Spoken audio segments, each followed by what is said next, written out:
So, Megan, are we back online?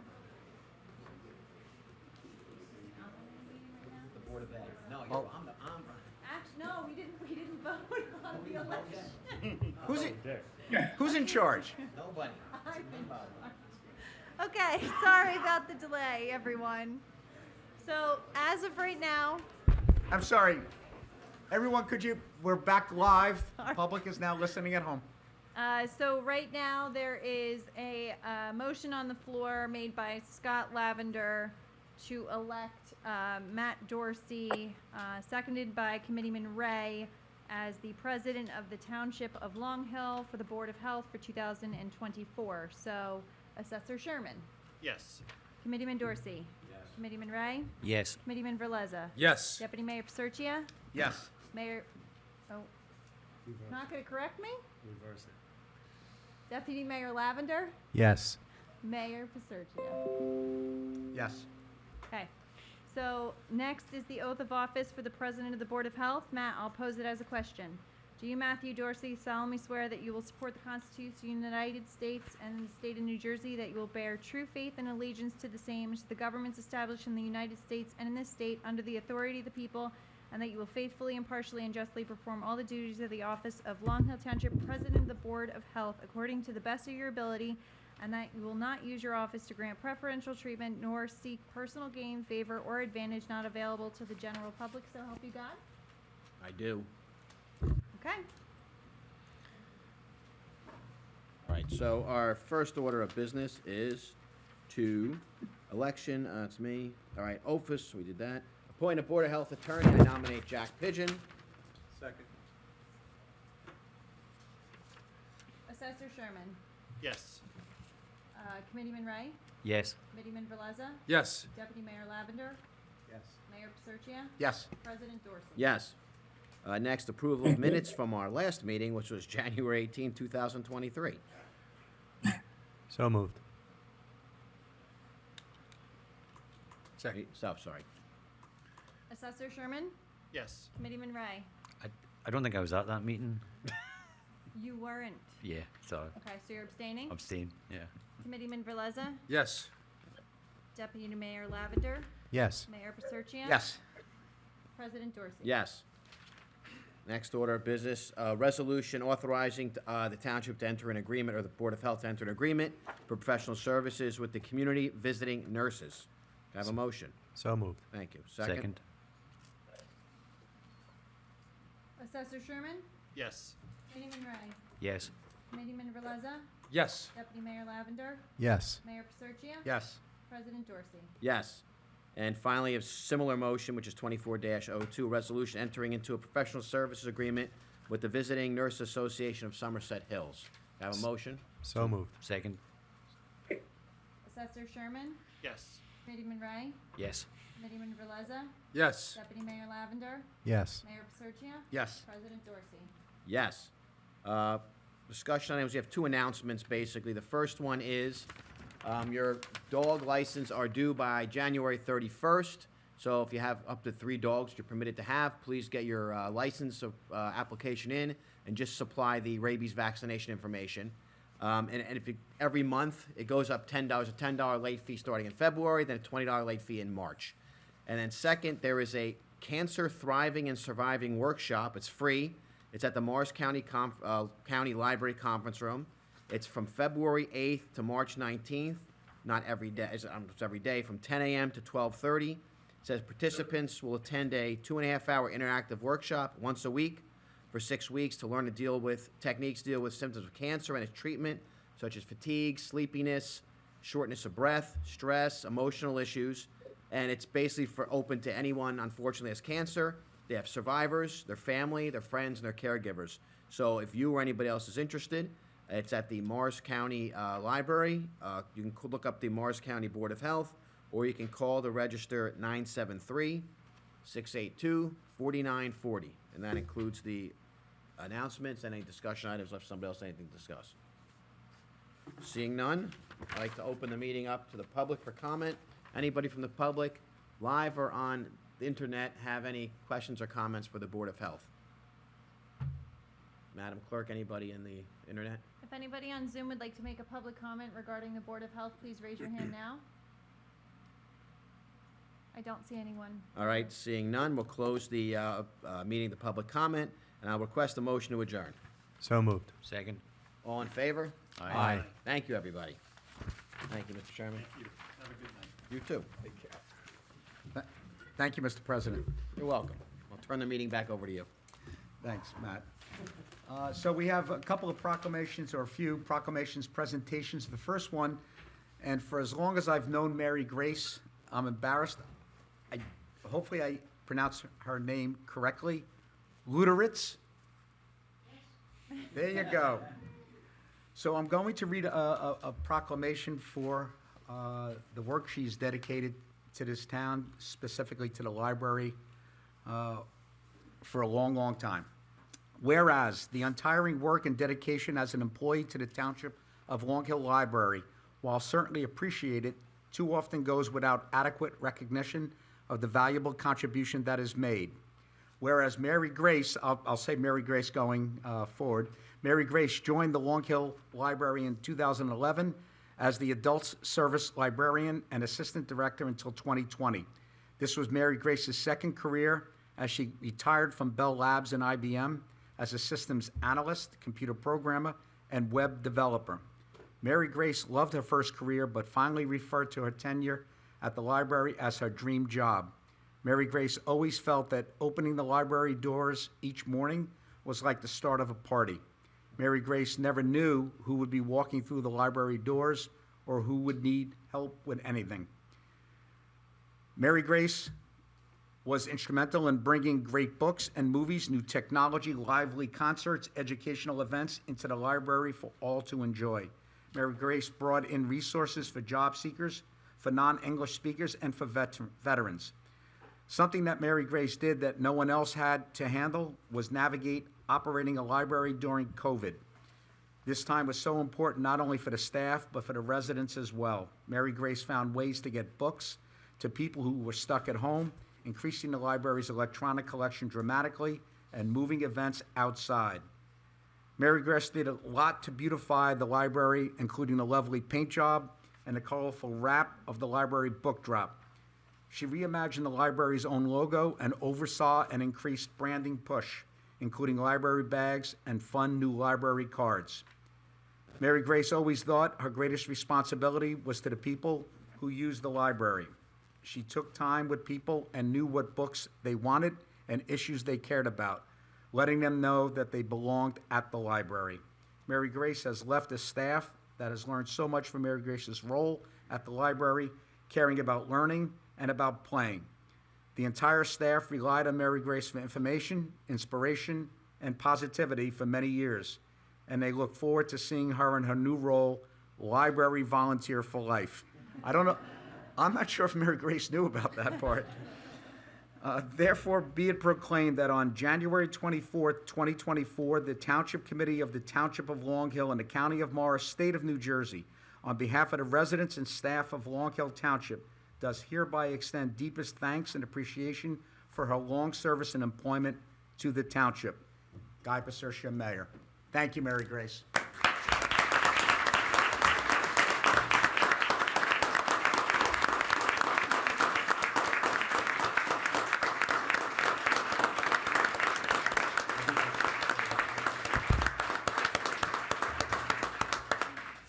Mary Grace, if I could impose on you to come up for a photograph, I think. And Nicole is here. And if any of your friends want to take a picture as well, family. And Mary Grace, I think the mic is yours. If you'd like to say something. Thank you, Guy. Thank you, all of you, especially you. It's been my privilege to work at the Long Hill Township Library. I've loved every minute of it, maybe half a second here and there. And it's been my privilege to work with the township employees and with all of the community. So thank you. Thank you, Mary Grace. No, Mary Grace, I think, stand so you get the background? That's okay?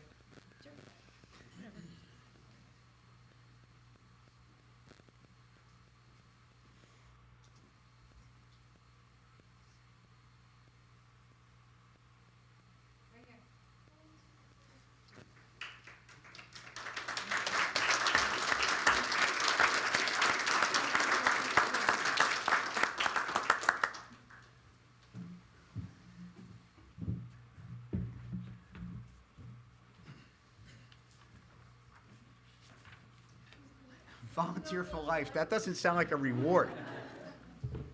That's not much of a reward, huh, Mary Grace? All right. Autumn photography winners, I think Lisa and Bill are here tonight. And we're going to be looking for a photograph for the state league is having a contest. Already did it. I sent several in, so. All right, we're gonna win this year, right? Absolutely.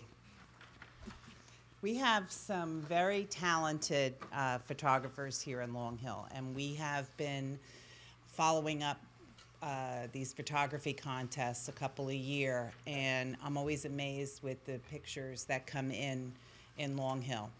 A hobby of mine has always been photography, and these people blow me away every time when I get the photographs in. So this year, we ran the Autumn in Long Hill Photography Contest. We had 18 entries in the program, and we narrowed down our selection into one juvenile winner and 3 adult winners. And we'd like to present them tonight with a special award for their photographs, and several of these were also submitted to the League of Municipalities too for consideration in their program. What I'd like to do is call up each person and show their photographs. I don't know, are you going to? I have them up here if you Okay. want to do that. Sure, and you can do it right in the order that you have, because I'll match that then. I'd like to have them come up, and then if they wouldn't mind standing and staying up here, I thought it'd be nice if we could get a picture, them with their photographs, their award, and also with the mayor. Okay. All right, first, we have Julian Barantz, and Julia did a photograph of fall leaves, and I'd love to have you come on up. Remember this picture? See? Congratulations. And how old are you? Wow. And what kind of camera are you using? You don't know? No? You're using a family camera? Oh, terrific. Well, we were very impressed with this. So I'm going to have you stand here and hold your photo. You're our first winner, and this is your award, too. Do you see this? Okay. And if you wouldn't mind just staying here, I'm going to keep going through and call up all the other winners, okay? Thank you. All right.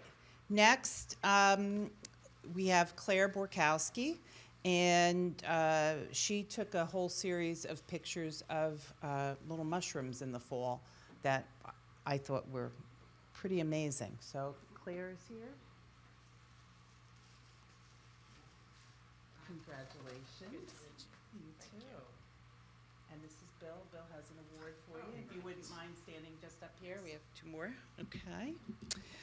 Next, and I said this to Bill, we have a bluebird that was taken by Stephen Terrais, and I've lived here most all of my life. I know there are bluebirds everywhere in this town. People tell me all the time. I see pictures of them. I've never personally seen one, so that's my goal, is to find my bluebird here. But Stephen took quite a few pictures of different birds around. He even got an eagle. So, but we settled on the bluebird that was our favorite. So, Stephen? That works too. Okay. Thank you for joining us. This is his picture. Remember that, right? Yes. Okay. Yeah, perfect. Thank you. And last, we had Bob Stapper-Fanning, who is a frequent photographer enterer in all of our programs. And this year, he took a picture of the Millington Gorge just as the sun was hitting the fall leaves this year. It was particularly very pretty photo. And Bob's not here, but Bob is here. Terrific. Come on up. How are you? Absolutely, thank you. All right, and there's your talk. And if I could get a picture of you all together, that would be great. And you come down. And while I'm coming down, a round of applause. Yes.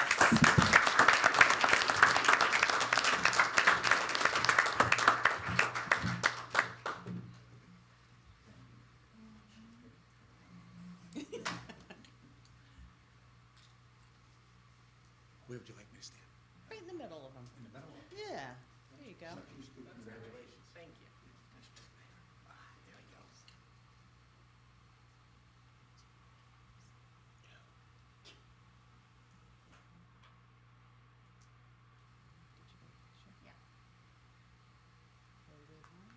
All right, thank you, and keep watching for future ones. Appreciate If you ever down walking around Clover Hill, there's bluebirds hanging out it. there. Is that where they are? In my yard, I have nests. Okay. He just gave me this secret where the bluebirds are. Thank you, appreciate it.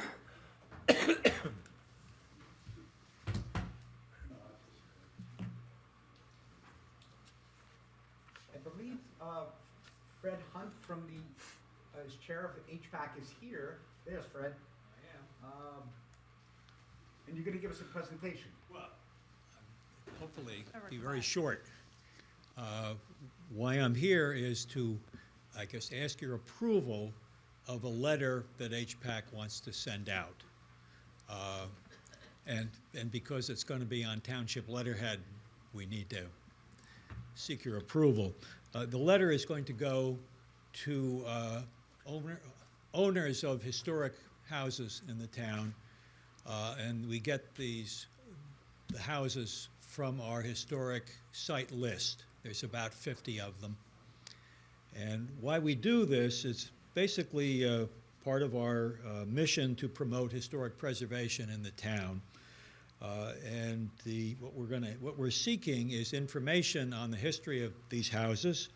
And we are hoping that some of the owners will be willing to, share information, artifacts, photos, memorabilia that they might want to donate or at least lend us. And we're also promoting HPAC's historic plaque program.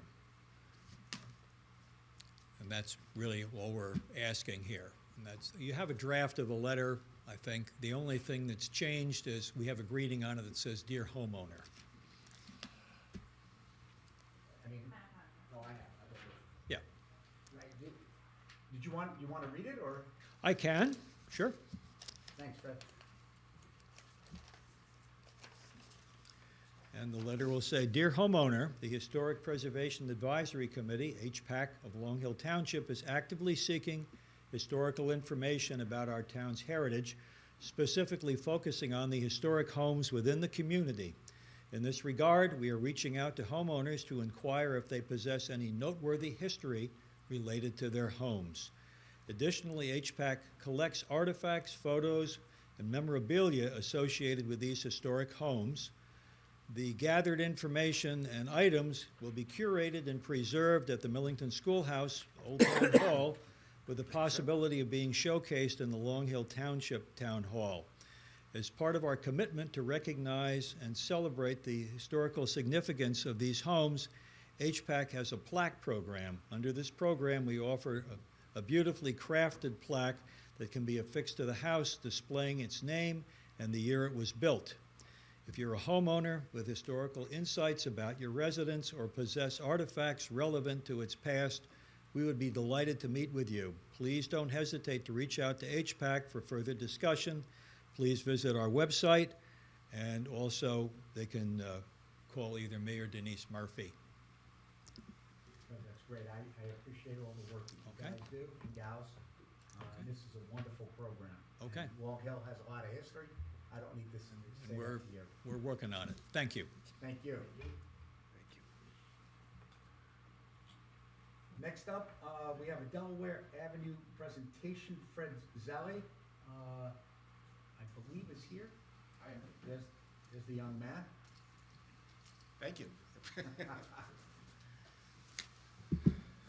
For the record, Frederick Zelli on behalf of the owner of Block 13302, Lot 16.01, which is Mario Parisi.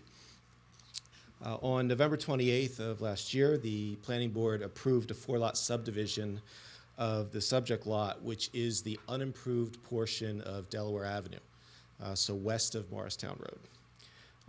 What we are requesting of the town pursuant to the resolution of the Planning Board is to ask the town to take responsibility for the maintenance of a detention basin and the related inlets and drainage leading to the detention basin. I just want to point out, we're not asking for any kind of special treatment. It's almost the opposite. We're just asking not to be treated separately and to have 4 homeowners end up being responsible for a public street and the drainage associated with it. So it's a quizzical look, so I want to make sure we're on the same page. No, I think we are. Jack, I mean, should we proceed by having comments, questions by the township committee? Yeah, you can, but what Fred said sounds reasonable. Okay, maybe my question's gonna be for you, though. I Okay. We have properties in town that are responsible for their own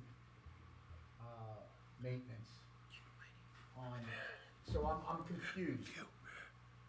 Which is the standard?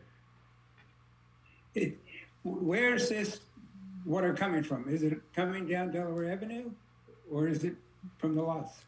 It's a combination, but it's definitely all the water coming off of Delaware Avenue. What I can do is show a plan which will show it a little better. I think for clarification, are you at, there's two, I looked at the paperwork. I think there's two different concerns here. One is the road, the actual road in Delaware Avenue going from the dead end of Delaware out to Morristown Road. Right. And the drainage that relates to that road, storm inlets and so forth. Correct. And then there's a, if you will, a private stormwater structure that is on one of the lots that would alleviate stormwater for the properties, I believe, going, let me see, going north from, Yeah. from Delaware. Yeah, that's a good clarification. It seems to me the township should be responsible for the street, and the homeowner should be responsible for the stormwater management on the properties. Let me shed a little light on the way it's actually designed, and I'll show you the plan. I've colorized it to make it a little easier. This is the plan, the 2 sheets that you have in the package that was submitted.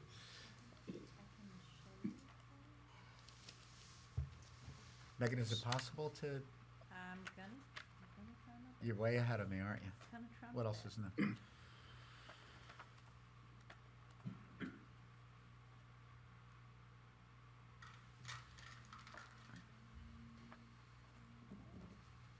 Is this what you're referring to? Okay, so that's sheet 5, which is the first one I was going to show. So just here's a colorized version of it.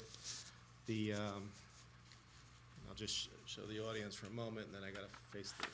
And for the public watching at home, it's essentially Yeah. where the street is, right smack, almost in the middle of the drawing. So what I've showed with the colorizing here, the blue is just to outline the 4 lots that were approved. The yellow area is the portion of Delaware Avenue that will be improved as part of this project. And then the top center area to the right of the road, colored in green, is where the detention basin will be. That is an easement over lot 16.011. Now, showing page 8, or sheet 8,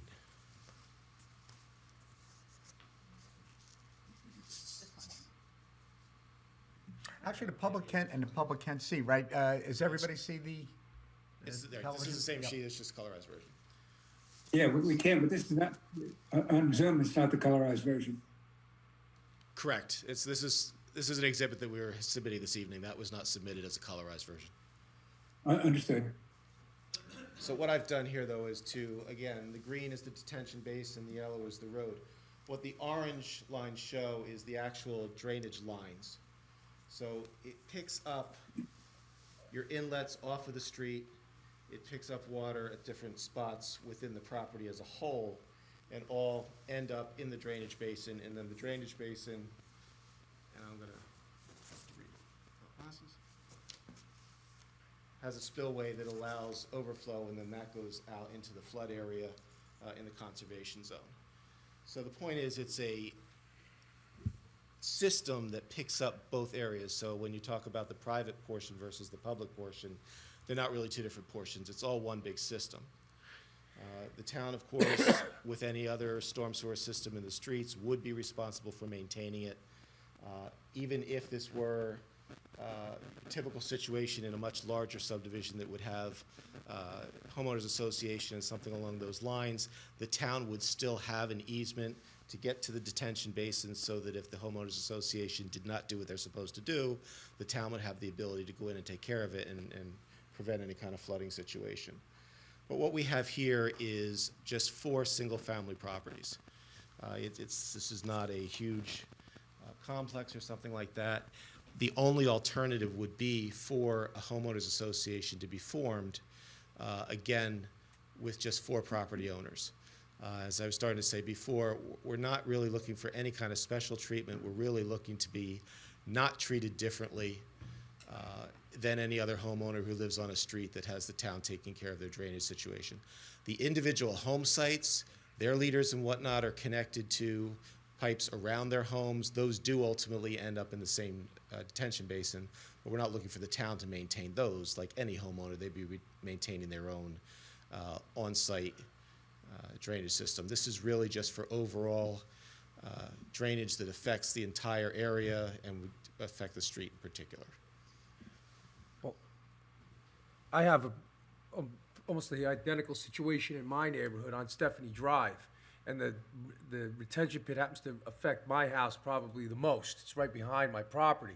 And how it works in my neighborhood, it's not just my, the water from my property, it's the entire neighborhood that drains into the pit. Right.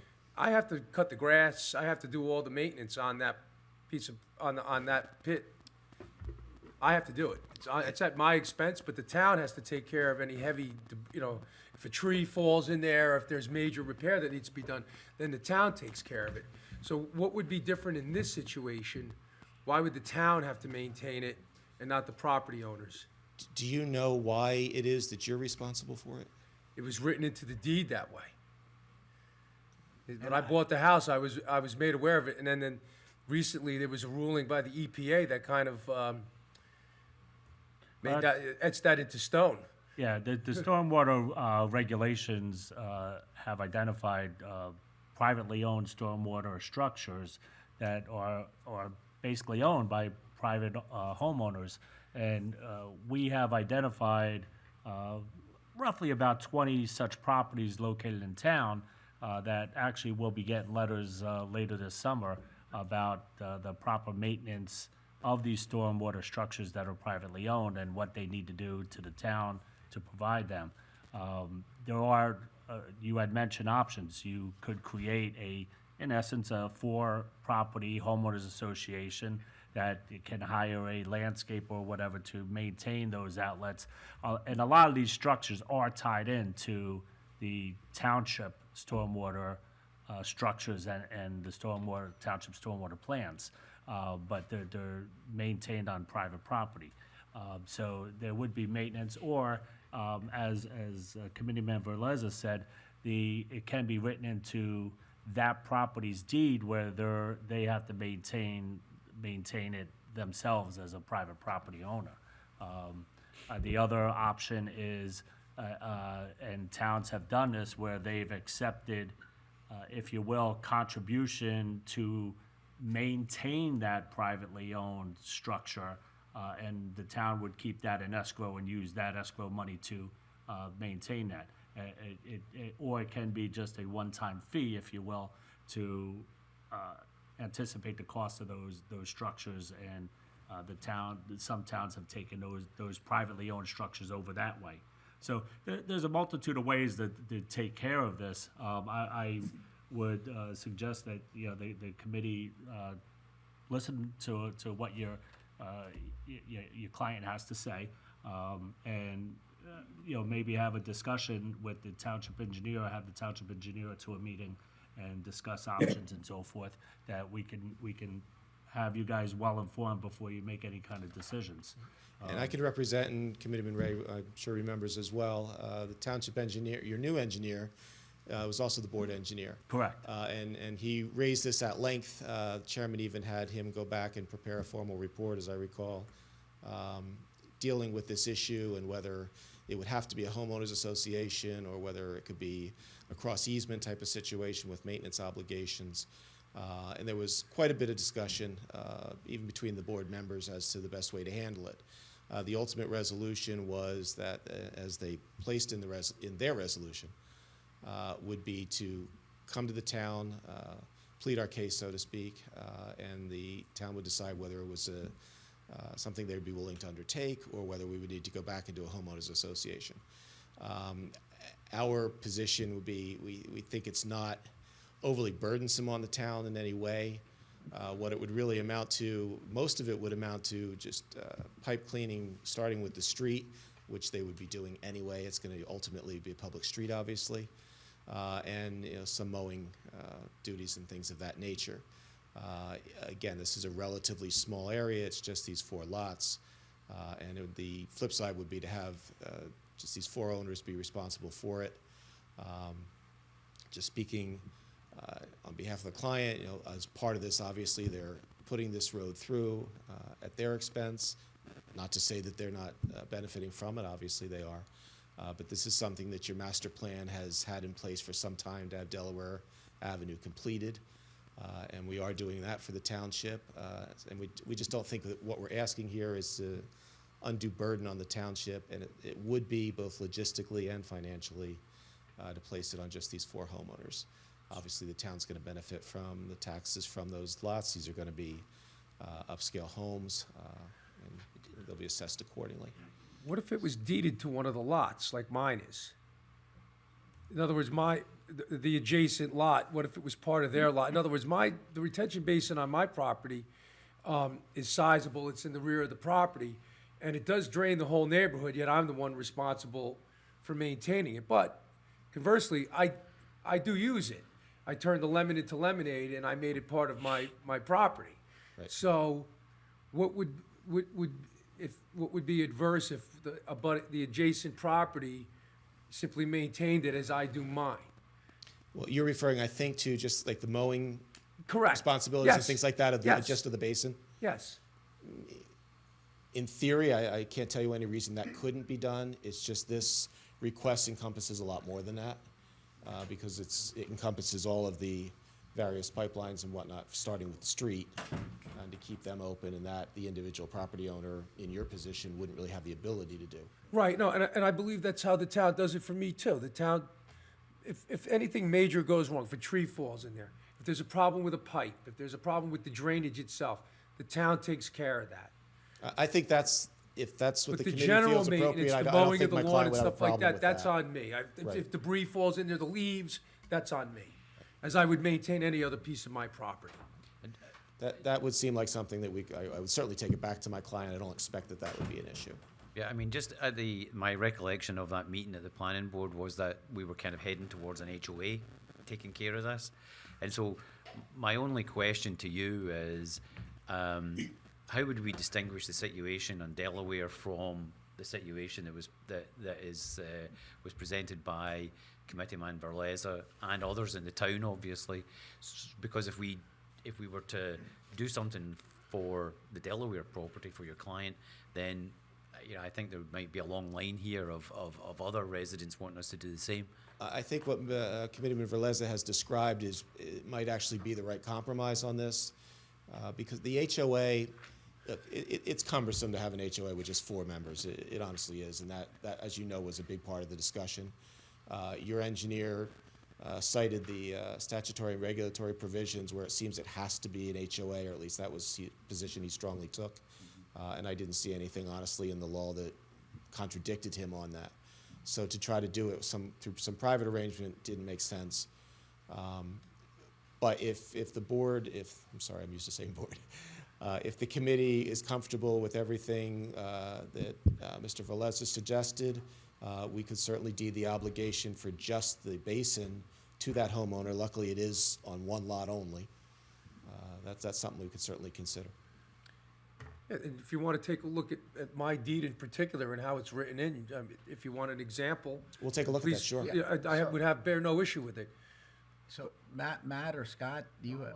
I had an original question, but Mr. Zelli answered while I was talking, but it is on. Oh, but didn't the resolution from the planning board say that, let's see, the subdivision, oh, here, establish a HOA or similar private mechanism for the maintenance of stormwater system, subject to the approval of the Board of Professionals. So my question is, or obtain a formal commitment from the Township Committee. Right. So that's why you're here under Part B. That's correct. Okay, you answered my question. And I think to form a homeowners association is kind of like a turnoff for anybody who's looking to buy that property. Like, Absolutely. I don't think it's fair to do it that way.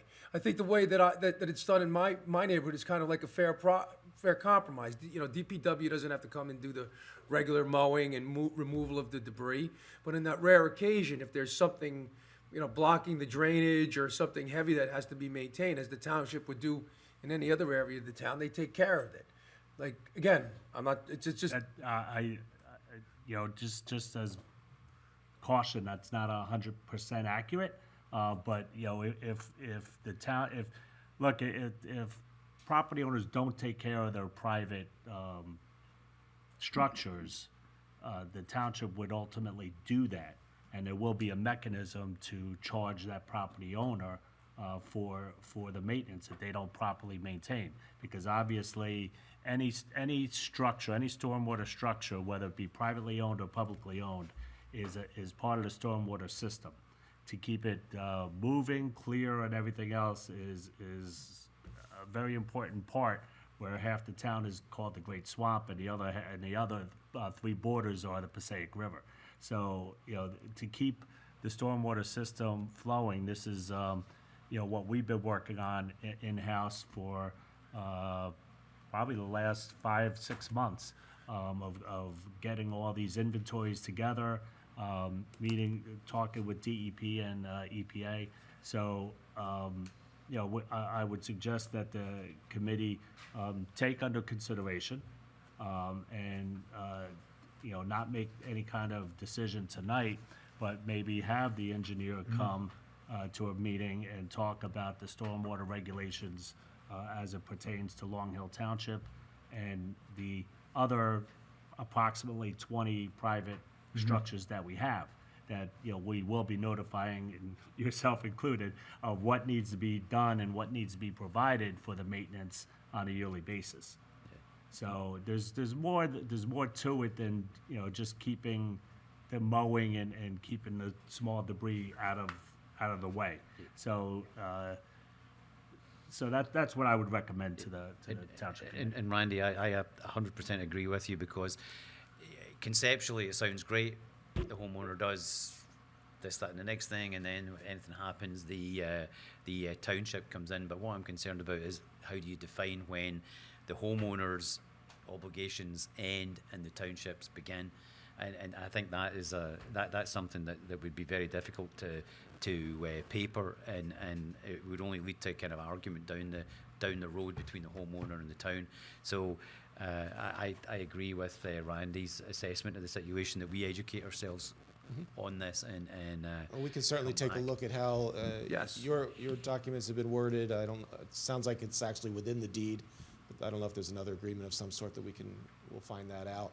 Mr. Pigeon and I can certainly work together, and your engineer and our engineer, they're already working together on a lot of the design issues already, so. And Mr. Zelli, I know Scott, I think, had a couple of questions as well. No, actually, Brendan just covered for me.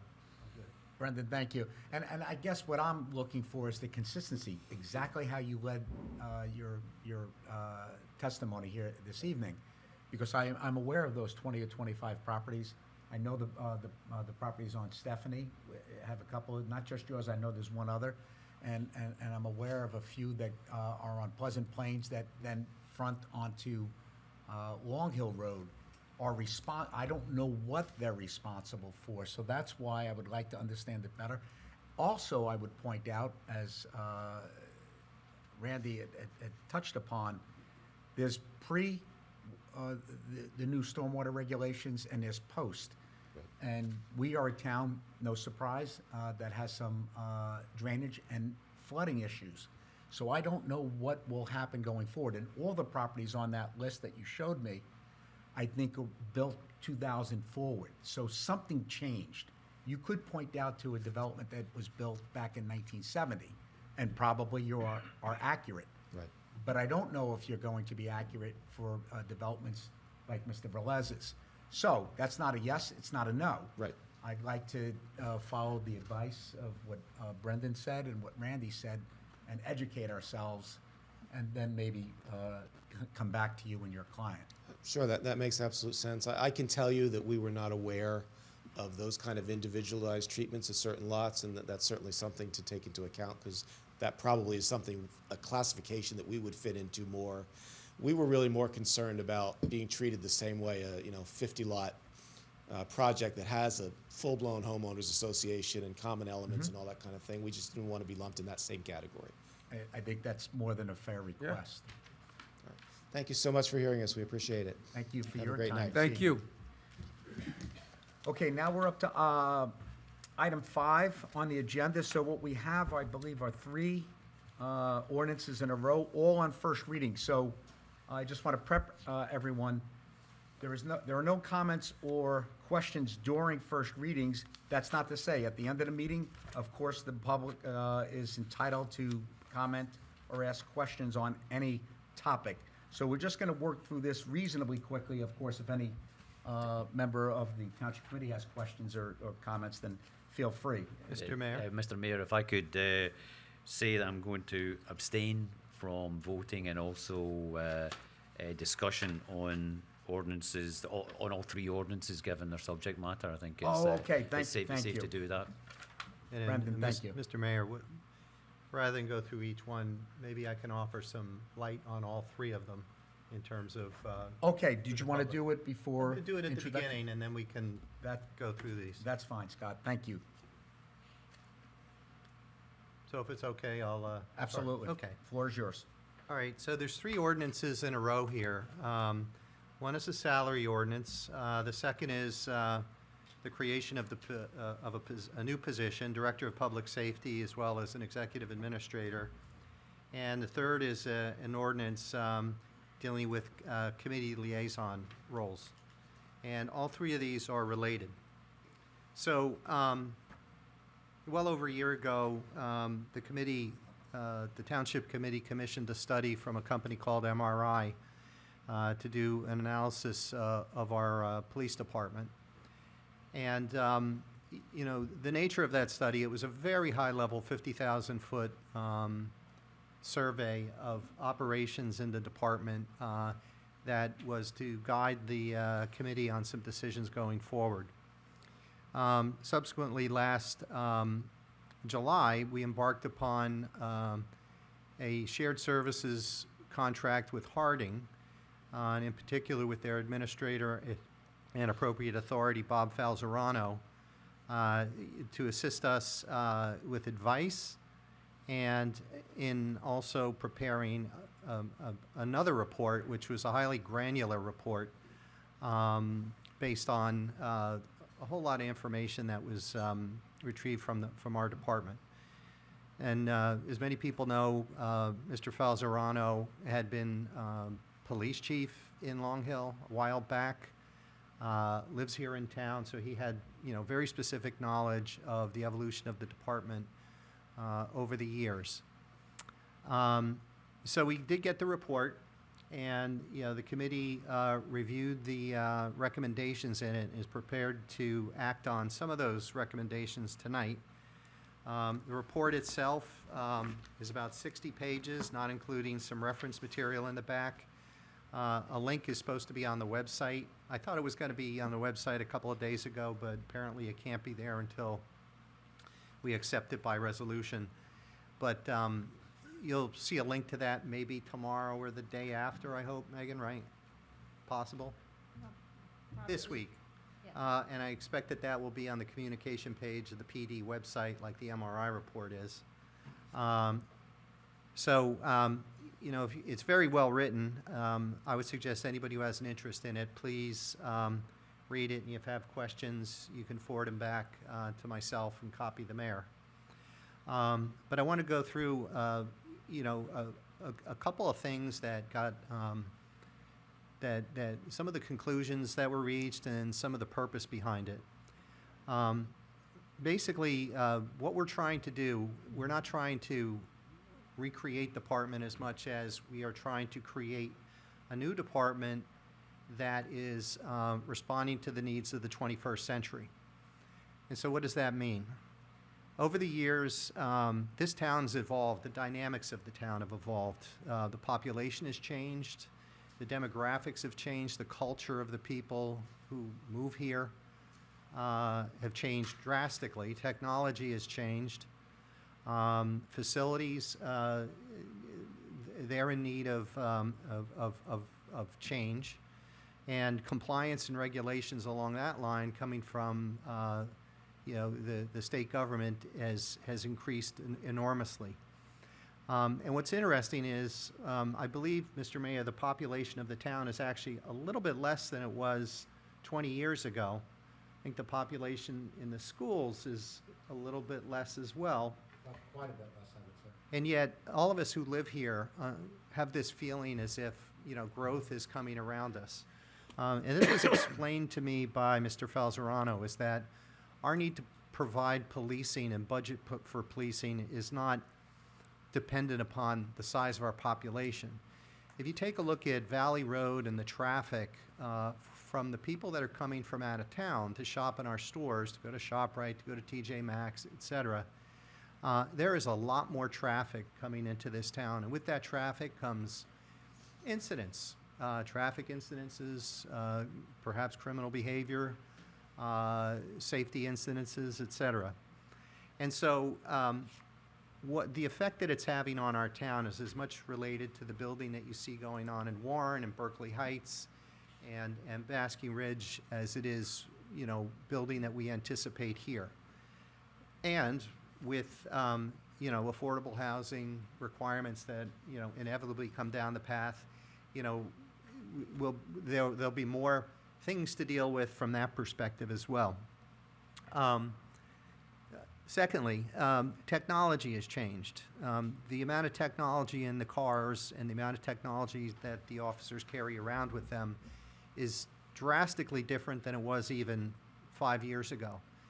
And that requires a different sense around budgeting, maintenance of technology, making good decisions for the future in terms of not only having the right technology, but having support programs for the technology so we can optimize our spend.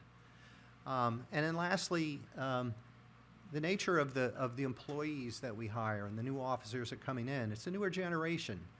And, they think a lot differently than even just one generation ago. And so that means different training programs, different incentives, and a different command structure. And so Bob's report addresses all this and lays out a blueprint to bring us forward into the future. And this blueprint has some recommendations that are highly suggested right away, so near term, and then some longer term recommendations, such as there are creative things we could potentially do with like shared services with other towns. And we've done these kind of things in the past. We've had shared patrolling agreements with with Warren and with Berkeley Heights, and, you know, for whatever reason, those are no longer in place, but those need to be rethought. And there may be some opportunities to share a detective bureau or something else. We'll see. But the main thing is, this committee is not the appropriate authority to recommend those decisions. And so one of the main things that we're doing is we are changing the definition, the assignment of the appropriate authority, and that's a capital letter for both appropriate authority, to this new public safety position. You'll recall, I think 2 years ago, we had some confusion and some ambiguity as to who that appropriate authority was. Was it the administrator? Was it the township committee? We had made a decision at that time to make it the township committee, and quite frankly, that was a bad decision. Because how can one department answer to 5 different people? It doesn't work, especially when they don't have subject matter expertise.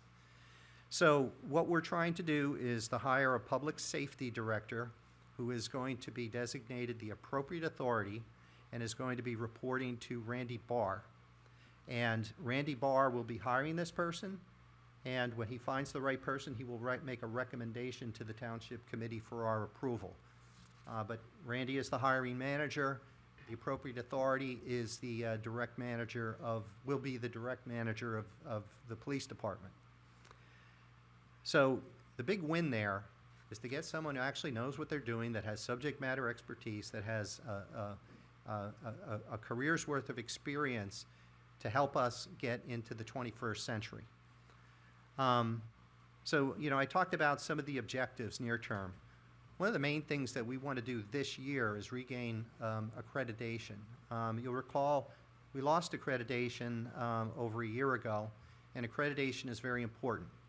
The accreditation process proves via certificate that RPD is adhering to all of the Attorney General's guidelines and best practices and necessary procedures. And being an accredited organization that offers us advantages on our insurance, because we'll be less subject to lawsuits if we're adhering to you know, all those points in accreditation. If I remember correctly, it was like 109 different elements to that. Accreditation is not just reading and reacting to the Attorney General guidelines, it's also producing proof over time that you're doing what you said you were going to do. So if something happens with the car, there's got to be a picture, a receipt. Something happens with the gun, ammunition, picture, receipt, explanation, etc. Our public safety director, our expectation is they will regain accreditation this year in 2024. That's the goal. And we're on that path to that progress right now due to the work of our officers in charge, and we expect that we're going to get that over the hump and get that done.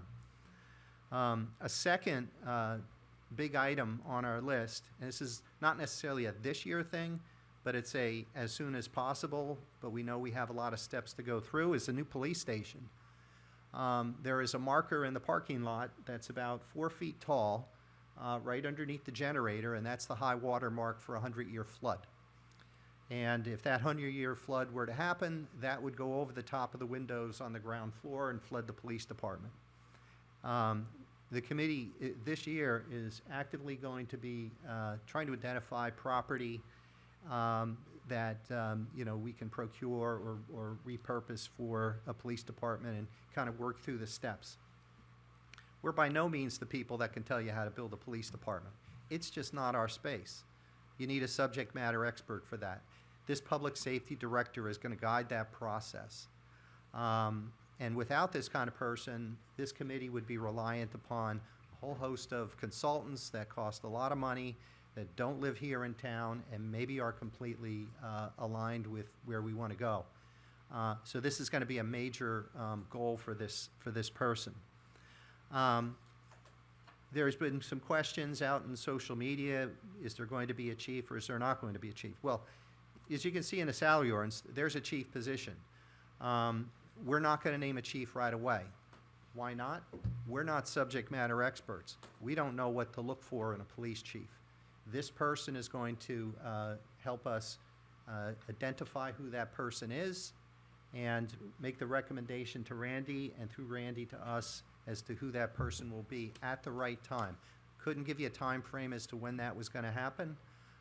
You need to get the person in first, and you need to let them do their job.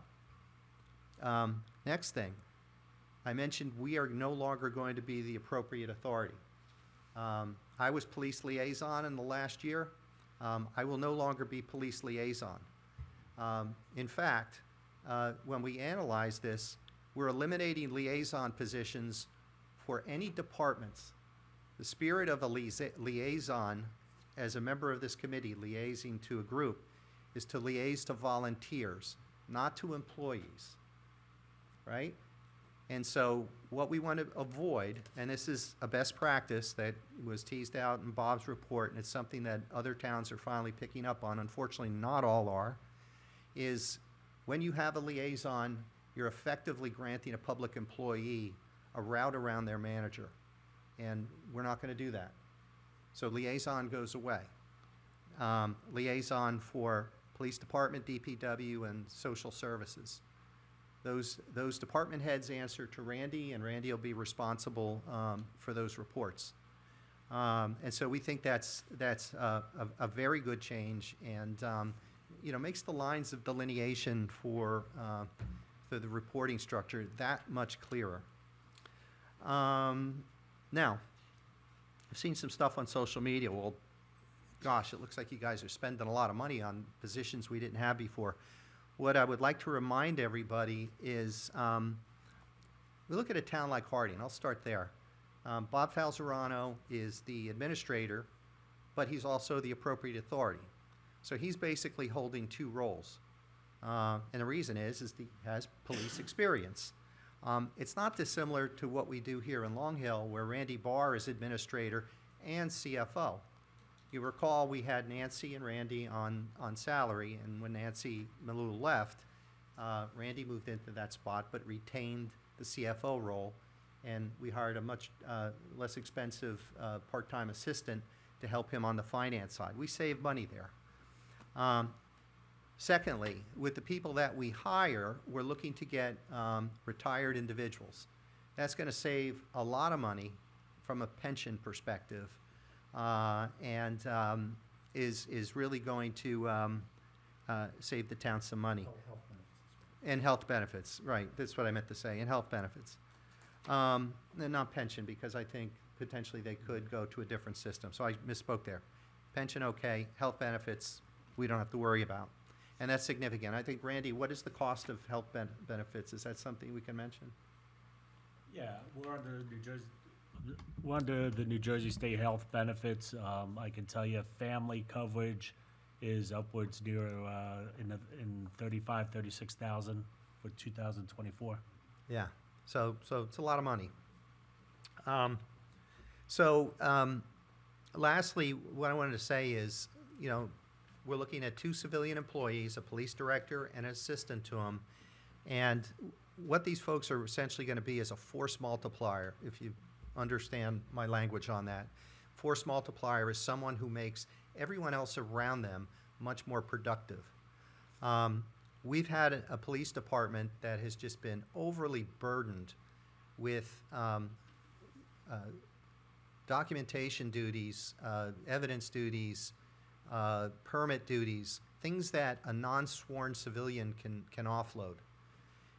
When our officers want to be out enforcing the law, they want to be doing law work, they want to be doing detective work, they want to be, out taking care of the public, not in an office, sitting behind a desk, worrying about where are we going to put this police station, how are we going to manage the training, et cetera, et cetera. What we're going to wind up having here, I think, is a much more motivated and police department, rank and file that is, moving forward in their careers. They're getting the training that they need. We're creating a succession plan. We've got we've got backup and redundancy built in where we're just going to improve our service more than what we've seen. We did have an opportunity last week. I think officer in the back, we came in and talked to you guys. I think you were there, right? You weren't there, but all your buddies were there. So, I think it went pretty well. So they've seen this report, they've shared it, it's been to the PBA, and, that's that. I mean, it's a really good thing. I'm excited, because once we get this, Mr. Mayor, once we get this person on board and moving things forward, this committee it will have the trust that someone who knows what they're doing is fixing this, building it, not fixing, building this, and that will free us up to work on, other things like, the stormwater and flooding issues that we have in town. So, anyway, thanks for paying attention to me. I appreciate it. If you want to ask questions during public comment, please do. Scott, thank you. I appreciate that. So at this point, we'll do them in order. So ordinance 530-24, first reading, introduction. Thank you, Matt. Salaries and wages ordinance. Committeeman Ray is going to abstain on the three ordinance first readings. So I'm looking for a motion. So moved. Second. Megan? Committeeman Dorsey? Yes. Committeeman Ray will be abstaining. Committeeman Verleza? Yes. Deputy Mayor Lavender? Yes. Mayor Paserchia? Yes, thank you, Megan. So ordinance 531-24, again, first reading, introduction, an ordinance creating the position of Director of Public Safety, naming the Director of Public Safety as the appropriate authority, and supplementing and amending Chapter 2 of the Township Code entitled Administration. Looking for a motion. So moved. Second. Committeeman Dorsey? Yes. Committeeman Ray is abstaining. Committeeman Verleza? Yes. Deputy Mayor Lavender? Yes. Mayor Paserchia? Yes. Ordinance 532-24, again, first reading, introduction, an ordinance concerning Township Committee liaisons and supplementing and amending Chapter 2 of the Township Code entitled Administration. So moved. Second. Committeeman Dorsey? Yes. Committeeman Ray is abstaining. Committeeman Verleza? Yes. Deputy Mayor Lavender? Yes. Mayor Paserchia? Yes, and I would like to point out for the public and actually for the Township Committee, the second reading adoption hearing is scheduled for February 14th, Valentine's Day. So now, let's move on to consent agenda. Are there any? Mr. Mayor, yes, there is an abstention. 24-055. Thank you, Brendan. Any committee member would like to poll for further comment, or? Nope, everybody good? So looking for a motion to, to vote on resolution number 24-044-055. So moved. Second. Committeeman Dorsey? Yes. Committeeman Ray? Yes. Committeeman Verleza? Yes. Deputy Mayor Lavender? Yes. Mayor Paserchia? Yes. I'd like to go liaison reports. I'll start on my right. Matt, if that's okay? Yes, sir. All right. First of all, Al Gallo just sent me a message before. We had, so far this year, 22 fire calls. I think that was 23 would have been the one just now. So basically, the fire department's been out 23 times in 25 days this year. So they're pretty busy. On January 6th, thank you to their fast response, there was a house fire in Millington. It started with some generator, some electrical work. The basement and the back of the house caught fire. And due to the fast response, everybody, the family got out of the house. They knocked the fire down quickly, and this house was saved. The people were saved. So great job by our fire companies, our rescue squad, and then also our brother and sister for fire companies that came in. Lions to the VA Hospital, Liberty Corner, Berkeley Heights, Warren, and Chatham. Thank all of you for coming out and helping out. Everybody did a great job.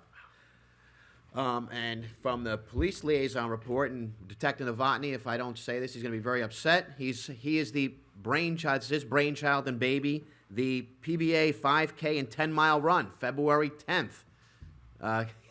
Get your stockings on. It's superhero racing if you want to sign up. They'll accept, you can even sign up the day of, correct, Detective? Yes, but please sign up in advance so you get a shirt and everything else. What time does it start? 9 a.m. Millington Station Cafe. Everybody knows where that is.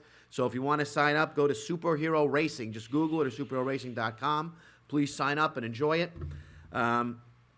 Next, we have the DPW report.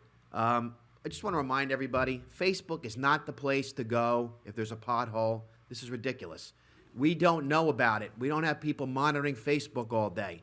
There is a specific thing on the town website to report a pothole. I saw the pothole after somebody told me about it on Facebook. I drove out by Lombardo Farms. It's pretty big. But please, the proper channel is to notify the DPW. There's a link on the website, or email the DPW. We can't fix what we don't know about. So along that sentiment, they have been fixing potholes. I'm sure that one, the granddaddy of the potholes, according to Facebook, will be fixed momentarily or shortly if it hasn't been already, correct? Yeah, and Director Gallus is nodding his head. They're already on it, but we can only fix what we know about, and Facebook is not the place to go to report stuff like that. Just is not the place to go to report crime or any other issues. You have a problem, email or call here and it'll get taken care of. The DPW is also clearing, as we discussed earlier, drainage ditches, and they're doing the clean the ditches on White Bridge Road and Pleasant Plains Road, which are open ditches. It's constantly trimming and removing dead trees. And we got the much anticipated 2023 recycling report, which I always look forward to seeing. These are some really impressive numbers, so thank you everybody in the community for embracing all our recycling programs. Styrofoam last year, 13,572.8 pounds of styrofoam was recycled, and thanks to our new machine, it was processed down.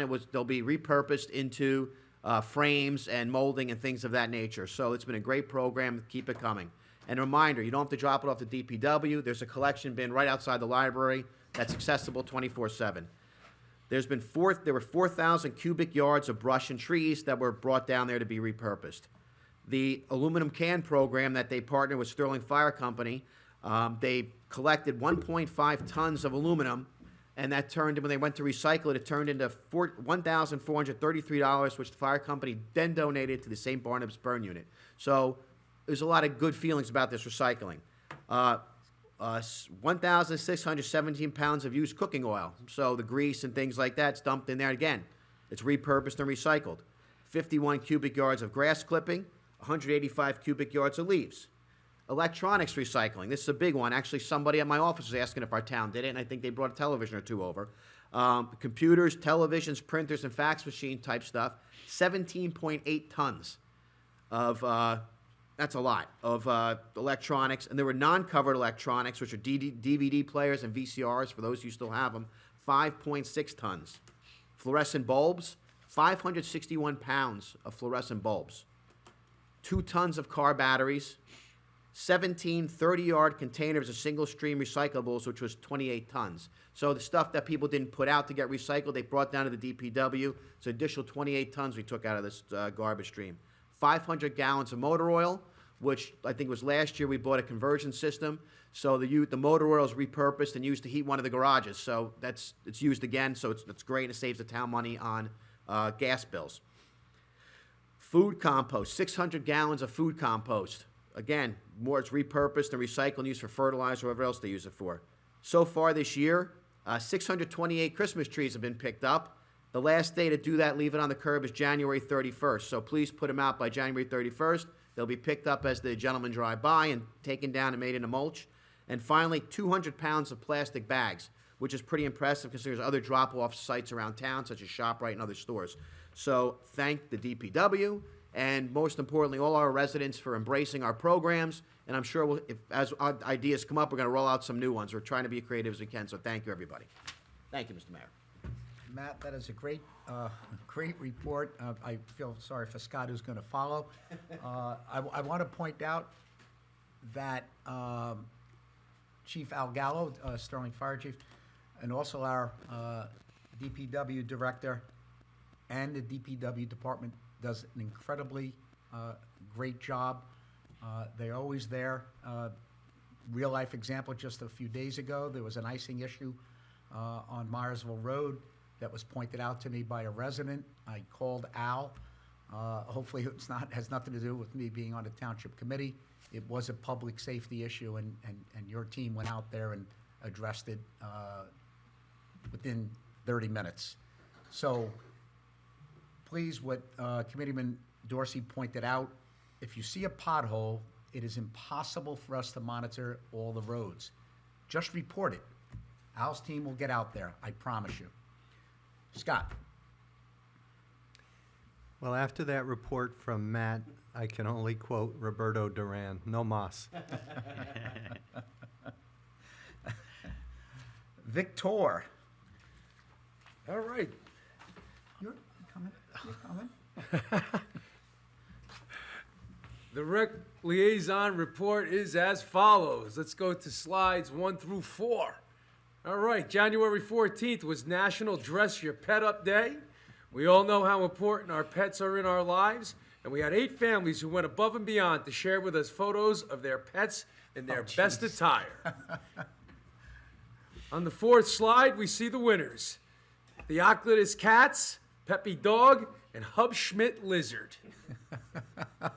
Look at the lizard. Just before the meeting tonight, Recreation held its Snowman Bingo program, where 5 families played 5 games of virtual bingo with us. And rumor has it, it was chilling. Get it? All right. All right. Move on to that. I don't write this stuff. Stick to the script. Slide number 5. Time is running out to register for the babysitting training class. Make sure to register on Community Pass for this Sunday's babysitting training class by tomorrow. Class is open to students in grades 6 through 12. The cost is $119 for a full day course. Moving on, come take the Red Cross training for adults and pediatric first aid on Tuesday, January 30th from 6 p.m. through 9 p.m. Upon completion of the class, participants will receive a certificate good for 2 years. They say that 80% of what you learn in this class will be used on someone you know or love, because that's who you all spend time with. Register on Community Pass by Sunday. The cost is only $32 per participant for age 13 and up.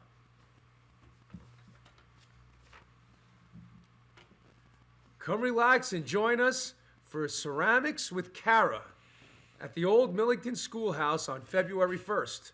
All participants will make a ceramic snowman cookie jar, a light-up snowman, or a light-up snowflake. The cost is $45 and includes everything needed. Come out and find out how relaxing it can be to paint ceramic pieces and share some conversation. Register on Community Pass by January 31st or before the class fills.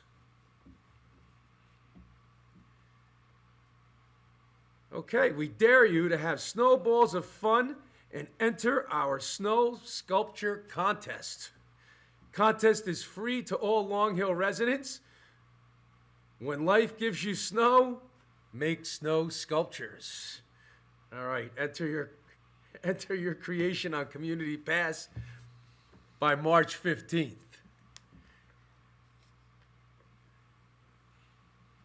Slide 9, our yoga programming with Aubrey Reichard Eline continues with another 6-week program at the Old Millington Schoolhouse beginning February 12th. 6 sessions Monday mornings for $60. Register on Community Pass by February 9th. And finally, anyone wishing to have a band considered for this year's summer concert series, please follow the instructions on the home page of the Recreation website and submit your proposal ASAP.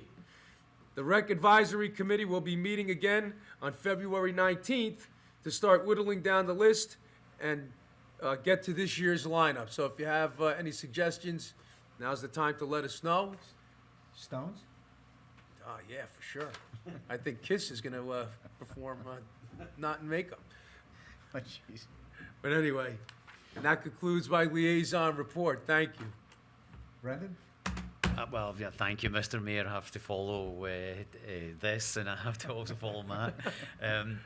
I don't have anything specific other than to say, just a little bit of a follow-up on Matt's report on the fire, on the fire companies.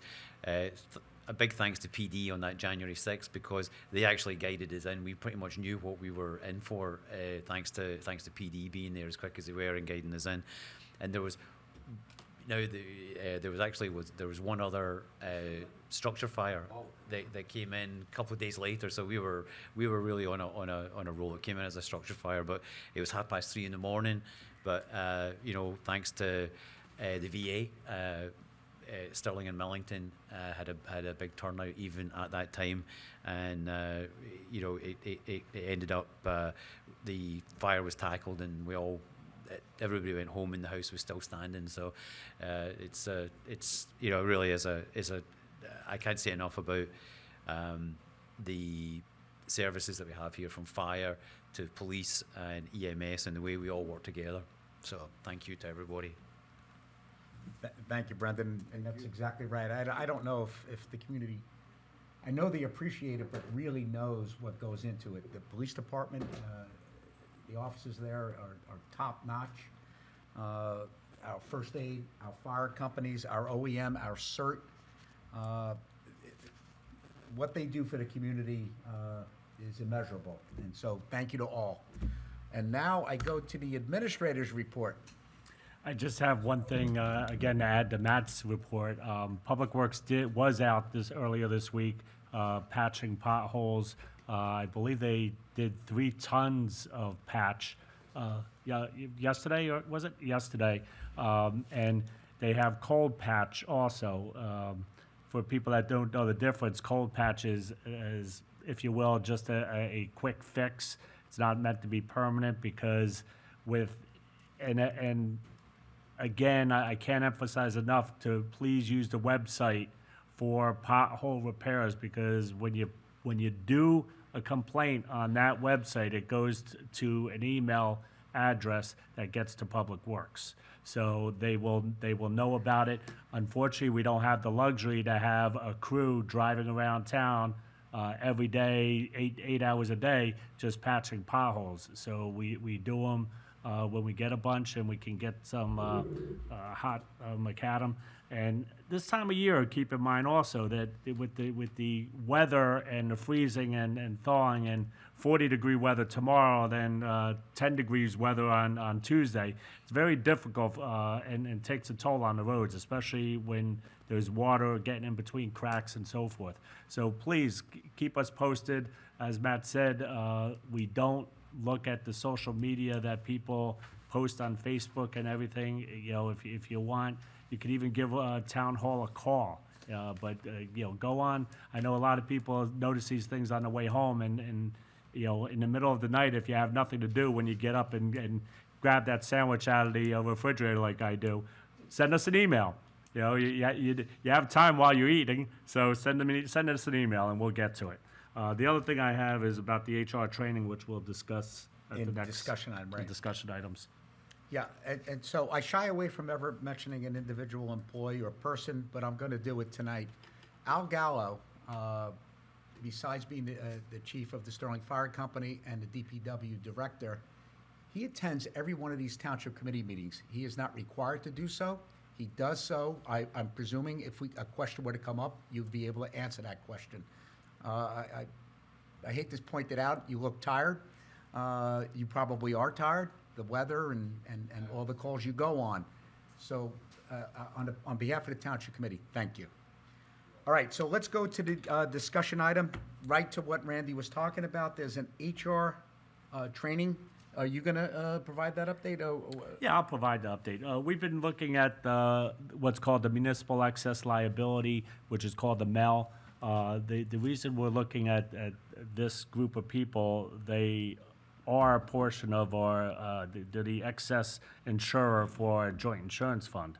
They have a very good training program with all target areas of public employees, but specifically they have a great training for governing body members and volunteers that go into 2 seminars. Next, in the 2 weeks, we'll have the reorganization for the Board of Adjustment. Last night was Planning Board, correct, with the reorganization.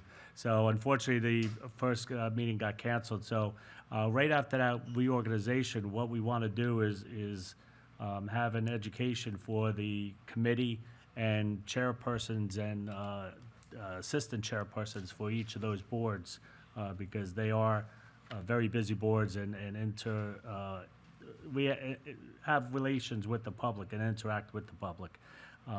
You know, one of the things that this system does is they have a learning management system that we plug in the information for everybody that's supposed to be taking these courses, and it will give us a weekly update of who has taken the classes. All these classes are online, and who still needs to take the classes. So, you know, we're going to explore this system also for additional training to the employees also. So I'm excited with this mechanism that the Mel offers and looking forward to it. Is that it? That's it. Thank you, Randy. So the next one on your agenda is Open Space Committee. We're going to table that until the next meeting. We're working on it. We're trying to figure out exactly how we want to work this. Scott and I have been discussing it. But we're going to push it to the Feb 14th meeting, I believe.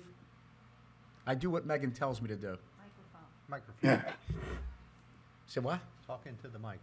All right. Talk into the mic. All right, we're going to table that to February 14th. That's the Open Space Committee. Now we're going to have a discussion on special events, food trucks. That has come up in the past a few times, and we're trying to balance how it would be fair to the businesses in town. I don't know how do you want to start off this conversation? Maybe Randy can give us an overview real quick, or Jack, on what the rules are around it, the ordinances. Okay. I'll defer to Jack.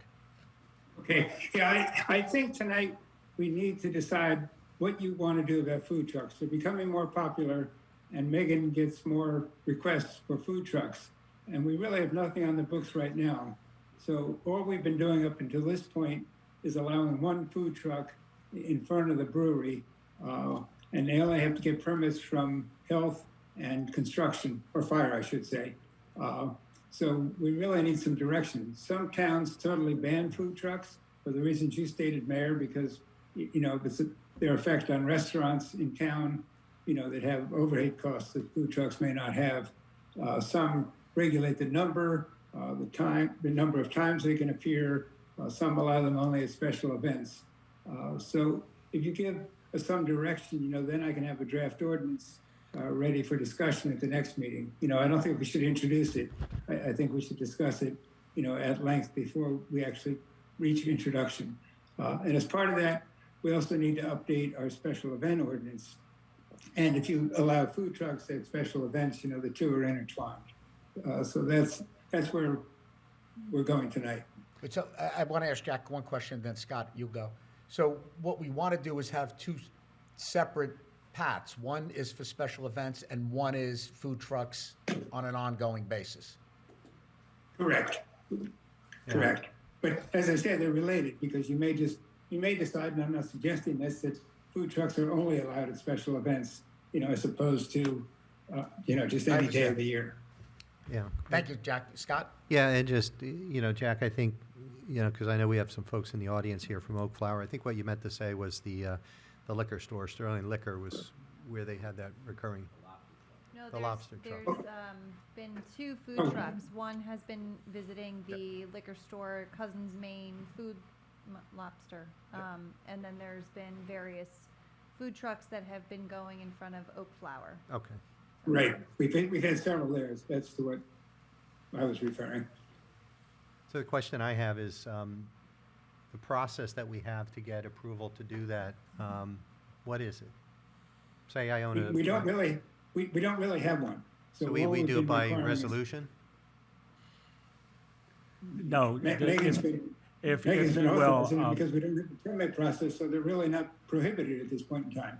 right, when I would say, beginning of last year, we were doing a special event permit, if you will, for the food truck that was going into the liquor store parking lot for various times of the year, not on a regular basis or anything. Then, Megan started getting more and more requests, and, we had a discussion with each other and also with Attorney Pigeon, and said, is this really a special event if you're gonna have a food truck going to various places in town, serving patrons of a particular establishment? So, we had debates back and forth, healthy debates, and we finally determined that a food truck that shows up to serve some patrons in a business isn't necessarily a special event, but they do need to abide by certain state statutes, which is obviously Board of Health regulations and fire prevention regulations, which they would have inspections.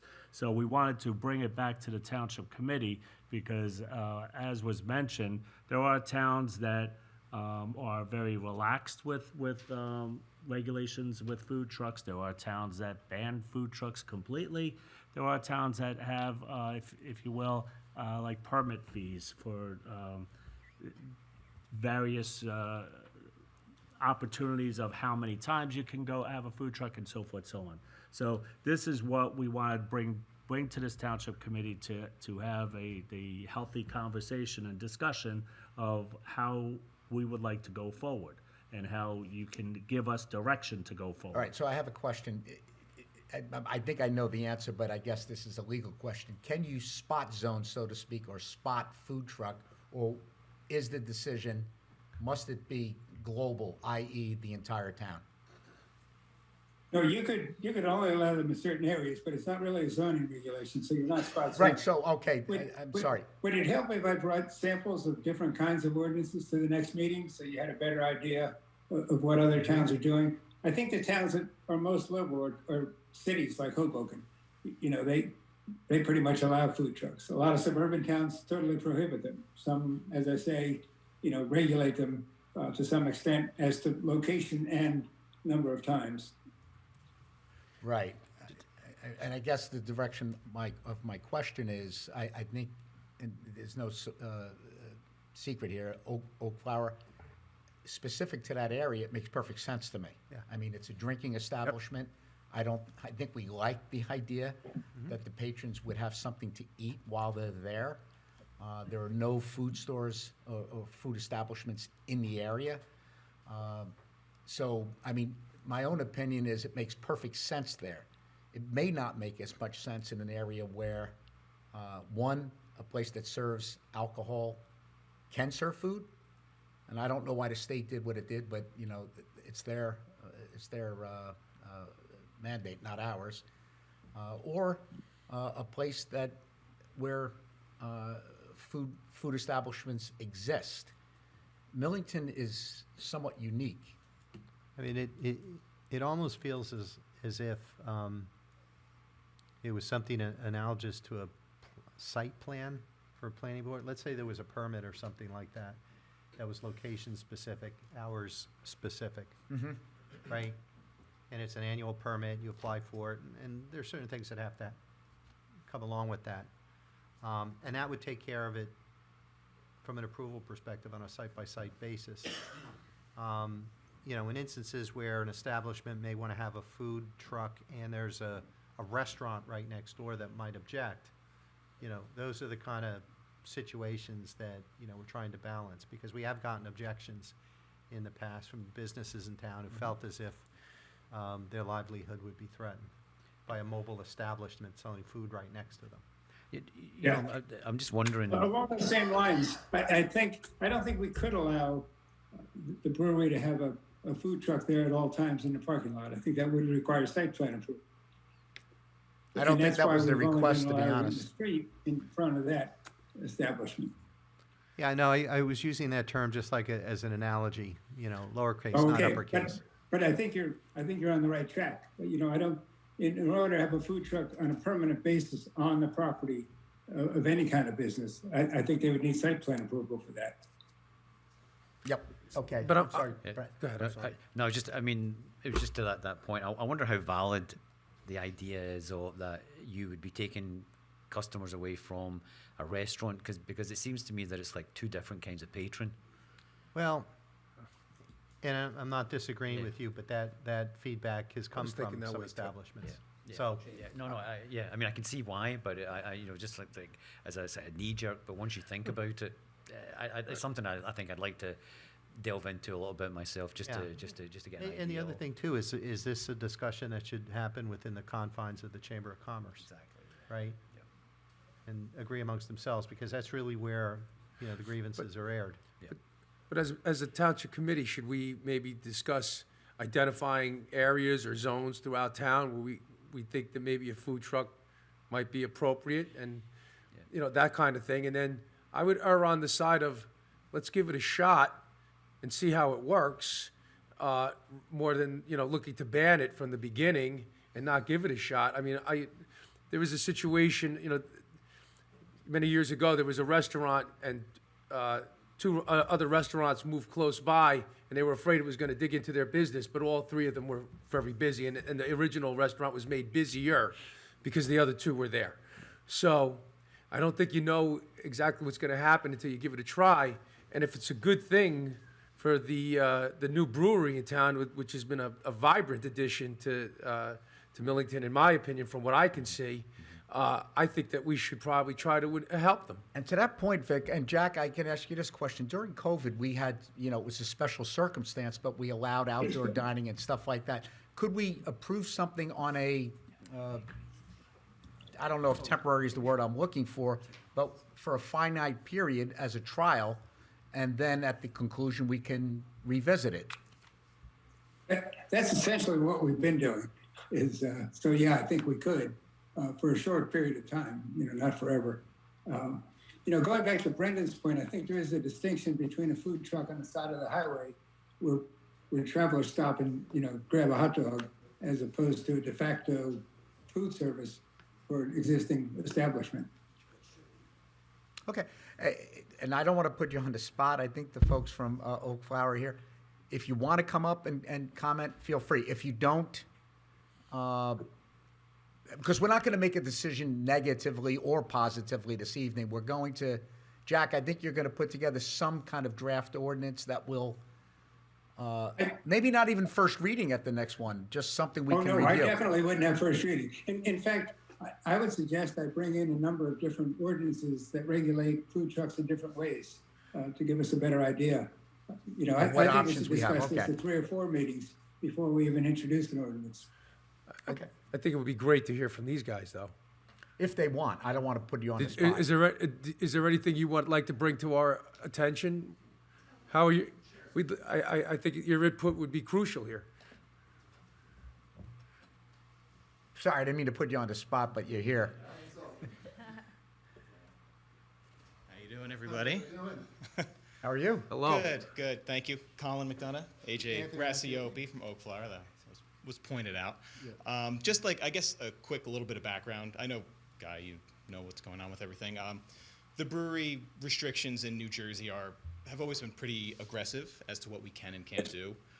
It's really pushed New Jersey kind of to the bottom of the national craft brewery list. Like it's been hard to be a prosperous brewery in the state, given everything they kind of pushed down on us. Food being one of them, which, AJ and I have been drinking craft beer for a long enough time that we know the ins and outs of that, but we do get a lot of people coming in wondering why we don't have food, how we can operate a alcohol service establishment without offering food to people, and how good of an idea that is. Obviously, everyone knows, officer back there, that we haven't had any issues. Everybody's great. Everybody's it's more of a community hub than it is a place where people are overindulging. But with that, we really always wanted to have some sort of food option for people, just out of an abundance of caution, and just to kind of further that sort of communal feeling. And speaking of competition, I mean, we've always been very open with the folks at the Station Cafe, trying to avoid stepping on their toes. They've been here. We love them. They're great to us. We do our best with them. And so, we've never tried to have a food truck at the same time as them. We're trying to really, as we always have, be a good, good neighbor, a good part of the community. And so more recently, a lot of the restrictions on breweries have been loosened up, which now allows us to coordinate with food vendors. So prior to a couple months ago, we couldn't even speak to food trucks. We couldn't coordinate with outside food vendors. It was, we can serve bags of chips, as people have let us know. That's, all we had. But so, now that we can, we really want to make sure we have that kind of full offering for people. Okay. And if any of you guys have driven by when we've had a food truck there, I mean, the buzz is excellent. People are excited to be there. People are excited to have something new. To Attorney Pigeon over here, I know he mentioned a permanent food truck. We have no desire to have any sort of permanent food truck on the premises there. It's really just this kind of rotating food truck. Ideally for us, it would be Friday nights, maybe like a food truck on Friday, outside of the times when the cafe is open. Really trying, again, not to step on anyone's toes, but to just offer And another Colin, that's an thing. interesting thing you just to the mentioned. I didn't community. realize that the rules had changed a little. So to Jack's point, Mm-hmm. one of the reasons why towns don't have this in place or have not approved or don't have an ordinance in place is because you couldn't. Right. So it's maybe hard to find anything that's comparable. Right. And maybe Long Hill could be at the forefront of this. I would love for that to be the case. Yes, I'm gonna- absolutely. I'm gonna get myself in trouble, but what's wrong with having a food truck Thursday, Friday, and Saturday nights after the Millington Cafe closes? Nothing's wrong with that. In my Yeah, because I sense that you're trying to tread lightly, but Of course. I don't think anybody has a problem with the idea. Like, let's have a discussion. Let's maybe get some input from people who live in that area, and see what we could do to continue the buzz there and make it a fun spot. All It's a I've- great all I've spot, heard- but do we can to have it continue and get even busier. Sure. All I've heard from residents are positive comments, so you should know that. You probably do know that already. Thank you. But I have not heard one negative word. Good. So I love to hear. And again, I live in town. I live half a mile away from the brewery. So just for me, even if I'm not working, at night, just driving by and seeing the lights on and seeing people outside, just outside of whatever's going on with the business, makes me happy to see that kind of vibrancy in town that when we moved in wasn't really there before. I've seen it on a Saturday afternoon. Yep. Yep. That's awesome. God bless you. Yes. So Thanks so for that's doing it. business in town. Of course. thank you, and thank you for your patience staying all night. Of course. Thank you. Thank you guys. I think that was very helpful. I think based on that, I could draft an ordinance, a rough ordinance for discussion next time. And we can go from there. That sounds great. Thank you, Jack. Look forward Thank to you. the discussion. Okay. Old new business. Well, first I'll ask the committee, any old new? For some reason, I don't know how Mr. Grosskopf got here, but he's been here all night. Did you want to come to the mic? Oh, he doesn't know that. He doesn't know that. All right, it's blind. The newsletter which I committed to in the... All right, now, come on, Megan, I made it almost all the way to the end. Which I committed to beginning of the year. Obviously, we weren't going to get it done for Q1, so Q2 is what we're targeting. Tom, now I know why your name's there. I volunteered for you to work with me, in structuring something. The usual. In fact, for your patience, we'll double it. All right? So that's the only thing I would put there. No other. So announcements of a veteran who lives in town and a neighbor and a dear friend of mine pointed out that it would be a nice idea if the town had some sort of a small tax deduction for veterans, and in fact, we already do. It's a $250 veteran tax deduction, and it is on the township website, but the township website could be a little bit cumbersome, as Tom pointed out to me just earlier. If you will, Mayor, let me add to that. Not only this $250 deduction is a state program. We also have a senior citizen deduction of $250, a disabled person's deduction of $250. The state also has programs for a tax exemption for a completely disabled veteran who got disabled during time of conflict. And we also have the property tax reimbursement program. Now, nobody knows what that is, so I'm going to label it as everybody knows what it is. The Senior Citizen Freeze Act. All of these tax deductions are on our website under the tax assessor and tax collector departments. They are also under the Division of Taxation in the state of New Jersey under tax rebates and deductions. So, feel free to come in and talk to the tax collector. She's full-time. Her name's Mary Ann Amiano. She's helped many people fill out the applications. So if you have any questions, whether you are qualified for the veterans deduction or senior deduction, please give her a call or stop in when you're paying your taxes and get some information on it. I'd like to make one point too, Randy. That's a good summary. All of these deductions are pursuant to state law. We can't, at the local level, increase the deduction or change the deduction or add additional deductions. It's all state law. But what we can do is make sure the residents of Long Hill know about it.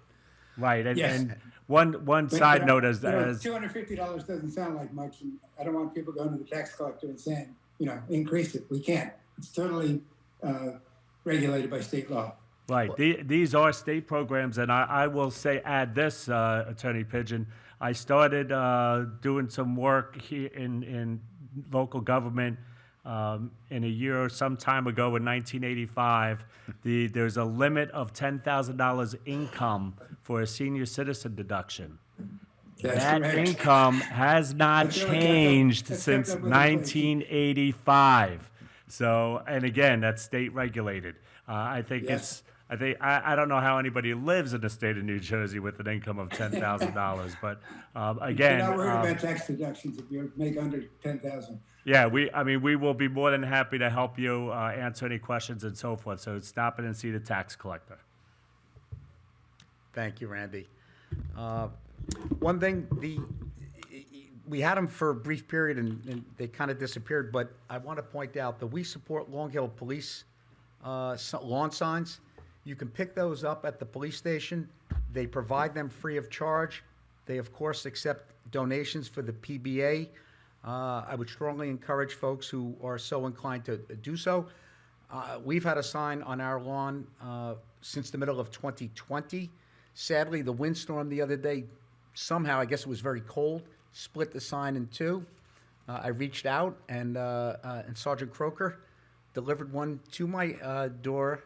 Actually planted it on my lawn. So thank you. And if you're so inclined, I would encourage you to do so. On a more somber note, last announcement. What's that? I got an announcement too before you go on your somber announcement. Venison dinner. More flannel than LL Bean, Saturday, March 9th, 6 o'clock, Sterling Firehouse. It's a great event. The food is outstanding. And I think they prepare all the food themselves, correct, Al? So local chefs, and it's a great fundraiser for the fire department, and it's packed. So get your tickets early. You can contact Sterling Fire Department or any member of the department. I'm sure they all have tickets on hand to sell you. Thank you. So unlike March 9th, 6 p.m., Sterling Fire. unlike Vic, do you write your own material? So the flannel LL Bean, was that all yours? I have writers, but You have writers. they were okay. on strike for a while, but they're back now. Okay, there you go. January 27th is International Day in memory of the victims of the Holocaust. Just a brief description. This is done internationally. It commemorates the victims of the Holocaust, which resulted in the genocide of 1/3 of the Jewish people, along with countless members of other minorities by Nazi Germany between 33 and 45. And there's a bunch of things. So please keep that in mind. It's something that we, when it's out of our memories, we don't think of it. So keep everybody in your prayers. And now, I'd like to open up the meeting to the public, remarks, statements, and questions if you have them. Try to limit them to 3 minutes. I will say this, just one word of caution. It's not a debate. We're not going to debate you. If you have a series of questions, please ask them up front.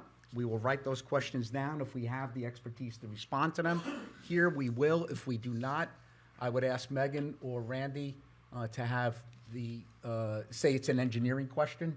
I'd rather us not make up an answer on the spot. We will speak with our engineer and get back to the resident and, whether they're here or in the evening. So please state your name and address, please. Good evening. Charles Aronowitz, Millington. First of all, I'm very disappointed tonight. After 1 year of having the capability with the prior mayor to comment on the first reading, that it was denied tonight, and I think it's beneficial to do that at the first reading because it gives you time to think about our comments from the public. But again, that was denied tonight, and maybe that will be reinstated. Like I said, I'm having trouble adjusting to that after the prior year. The comment about the liaisons, does that mean DPW, Police Department, Community Services, after this resolution gets approved, we won't hear them after the 14th of February? With my time minutes, let me go on to the easy questions. Then we'll hit the difficult ones. Resolution 24-49, appointment of the Township Administrator. Comment 1. There was no mention of compensation or whether or not the administrator is an employee, member of the consulting company, or independent contractor. Question 1. What is the compensation and status of the Township Administrator? Question 2. The Township Administrator served as the Long Hill Township Qualified Purchasing Agent in the past. Will he serve as that Qualified Purchasing Agent? If not, why not? Liaisons, Ordinance 532-24. Comment 1.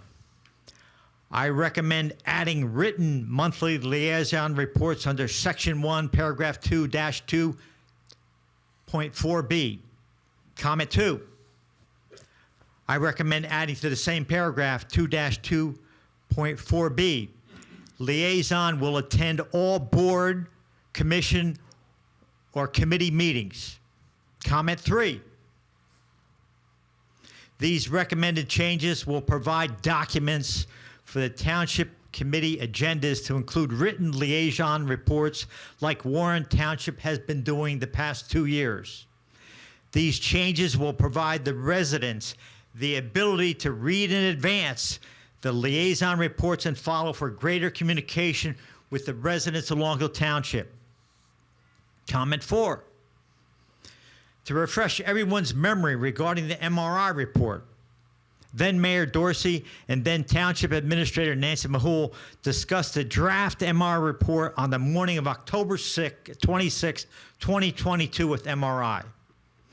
These changes were made by MRI, and the final report was transmitted to then Mayor Dorsey in an email from Sean Kelly, Director of Police Services, MRI, on November 1st, 2022 at 7:59:41 a.m. Therefore, Long Hill Township received the MRI report in November, not October. The tough questions. Ordinance 532-24, position of public safety. Comment 1, I could not find any nearby town, Berkeley Heights, Warren, Watchung, towns that Long Hill likes to follow, has a director of public safety. I did find one in Newark for $112,000, one in Jersey City for $124,000, one in Patterson for $127,000. In smaller towns, the mayor or the township committee member serves that role. Comment 2. Reading tonight's agenda, it appears that Long Hill Township Police Department will have 6 layers of vertical management structure. We'll have a director of public safety, a chief, a captain, 2 lieutenants, sergeants, patrol officers, and detectives. These excessive layers of management can lead to inflated salary budgets, slow decision-making, a slow pace of innovation and change, decreasing productivity, and staff turnover. Question 1. Would you please wrap it up? Yeah, I know. How are you planning on funding these 2 new expensive positions? Question 2. With the revised agenda, on the 23rd, why were the fire department's rescue squad and OEM deleted from the public safety director's duties? Thank you. Looking for your responses. Thank I'll, you. Well, I just want to make, comments, we don't have to respond to. If you don't want to, you can. No, if you questions. want. I want question answers. The questions, well, I'll start with an easy one. Warren, with all due respect to Warren, I have a lot of friends there, and I have friends on the committee there. I don't aspire to be Warren. I aspire to be Long Hill Township, so we'll scratch that one. The liaison reports, I believe, for the departments you're referring to, if need be, we would let the administrator include that in the administrator's report with police or going forward. I Police, would DPW, and community service will be given by Randy. Yep, that's what I figured we would say. The QPA, I'm going to let Randy handle, and I think most of the rest. I'd like to answer that last.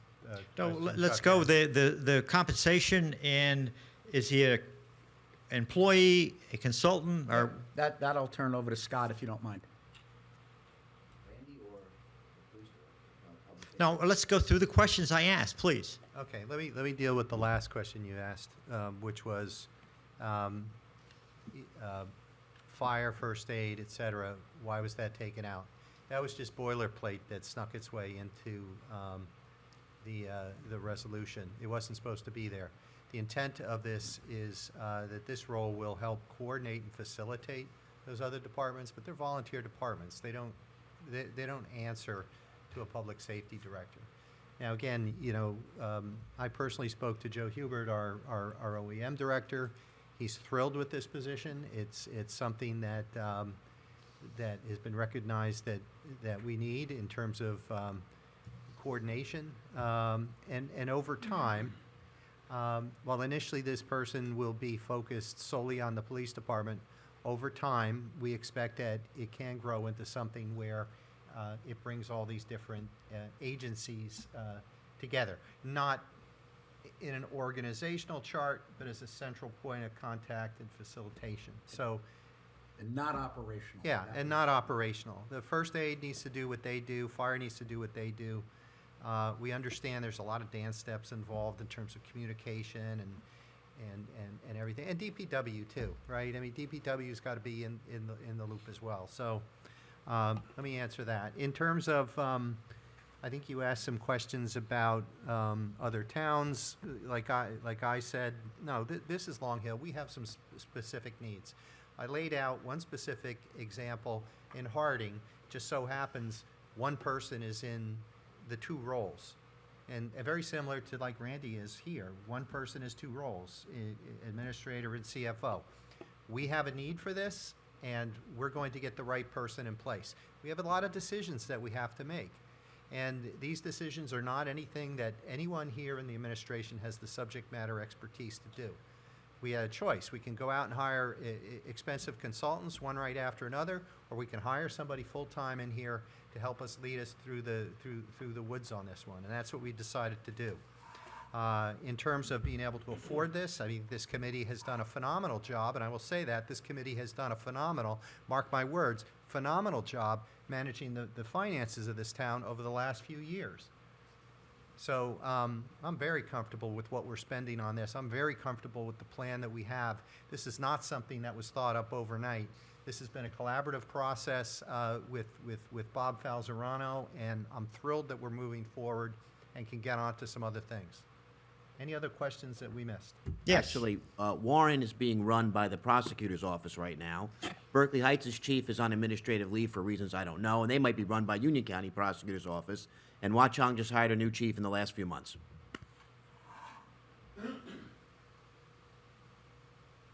Other questions that I asked? You could answer, please. Which ones? The administrator ones. Maybe Randy could answer. Yeah, the administrator, as you are aware, Suppley Clooney was appointed at the reorganization meeting for a contract for administration and CFO. As far as CFO, I guess you could classify me as a consultant and an employee because I do get a small stipend from Long Hill Township to be the CFO. And our firm does the work for administration and finance at I know it's a 2% increase over last year.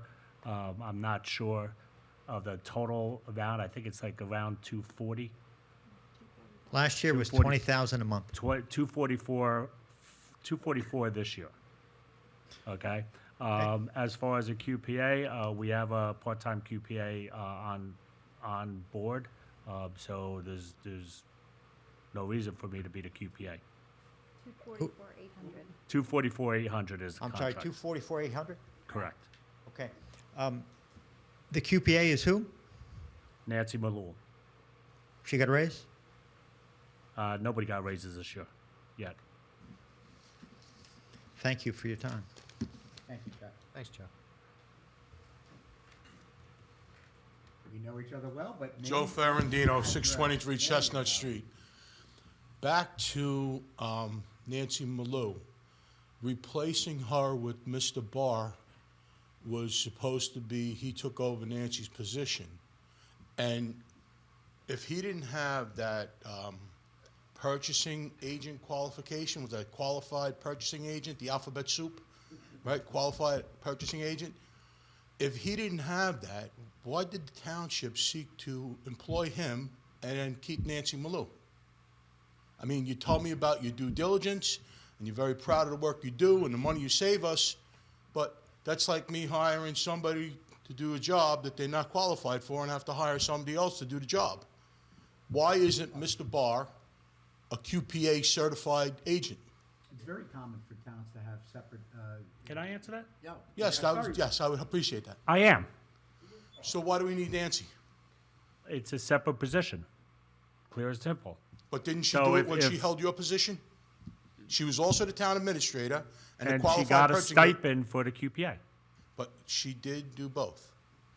I did both as a certified finance officer and QPA Then why do we have Nancy still on the payroll? because I resigned as a QPA, and Nancy was also a qualified QPA, and they offered her the position. It doesn't Well- cost anything extra. We would have to give Randy, if he was the QPA, a stipend.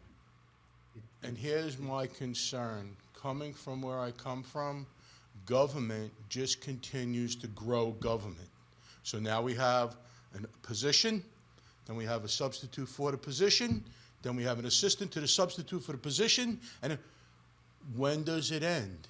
You know, supposedly, we were going to save money. How do we keep on continuing growing the size of the people that are employed by this town and consider that a savings? That's some math I don't understand. I didn't go to college. I don't understand that whole Keynesian math system. You keep spending money, but we're saving money.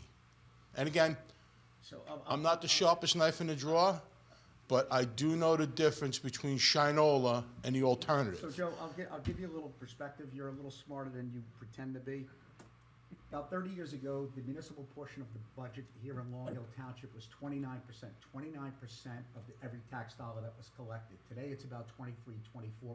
Let's put that in today's dollars. 5% of the tax levy, which I believe is about $48 million. 5% less today than it was 30 years ago. That means the municipal budget is about $2.5 million less today in real dollars, inflation adjusted, than it was 30 years ago. That is a fact. I cannot speak to what the school budgets are. Back then, it was 55% of the property tax dollar. Today, it's near 64%. There must be reasons for it, state mandates, et cetera, et cetera. I don't know the reason. But what I can speak to is what these folks do. And I agree with Scott Lavender. Over the last 13 years, not just this committee, the committees that came before us as well, 1.5% per year for 13 years. That is incredible, especially in the context of only only 9% of the rate of the tax dollar that we collect comes from businesses, ratables. To put that in perspective, Chatham is 20%, Florham Park is near 40%. So 91% of our property tax dollar is funded by residents, and yet still we have kept it at 1.5% per year, well below the state mandate. So to Scott's point, I am very proud of what we have done from a financial perspective. And that's put us in a position where we can invest for the future. And investing for the future is spending wiser in the future. You spoke about the percentages. Just appease me for a moment. 5% of $500,000 is a lot less than 5% of 250,000, correct? No, a lot more. following. In other words, as the township grows and the people pay taxes, Yes. oh, we only went up percent. Okay, so you went up 1%, and how much did the revenue grow? So you still got 1%, but the amount of people paying into this big pot of gold has grown because you got more buildings. How could you put up 4 new houses on Delaware Avenue, which happens to be a very primo location, and I'm not counting anybody's money, but those houses over there, one of them doesn't even belong in this neighborhood. That house is astronomical. But as you keep on building and the tax revenue comes in more, we only spent 1%. Yeah, 1% of the $250,000 more you received in tax money. The other thing was, you mentioned that MRI report. When that report came out, and I read the beginning of it, it sounds like Mao's recipe for a communist country, where we have to worry about how many people in town of this nationality, how many people are of that color. That report could have been well used in the bathroom, as far as I'm concerned. Okay, thank you All very right, well, much. Thank you, Joe, Joe. thank you. Always entertaining. I appreciate it.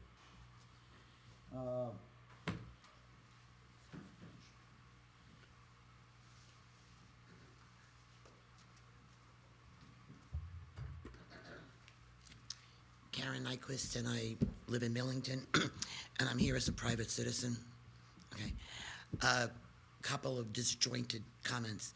Number one, in your liaison reports, there are a lot of groups that you didn't report on, and to be, I guess, open with the public, you should be reporting on them. For instance, like your liaison to the Board of Ed, and tell what's going on in the Board of Ed. So, not more than just the rec and the 2 or 3 things that you mentioned. You have a whole lot of other groups that you liaison with. With respect to, like I said, there's some information that came out when Mr. Lavender was speaking about the position, and I looked over the responsibilities, and I have to say that 90% of those responsibilities I would see as the responsibility of the chief of police. I think you should be very proud of the money that you saved, but that doesn't mean that you have to just spend it.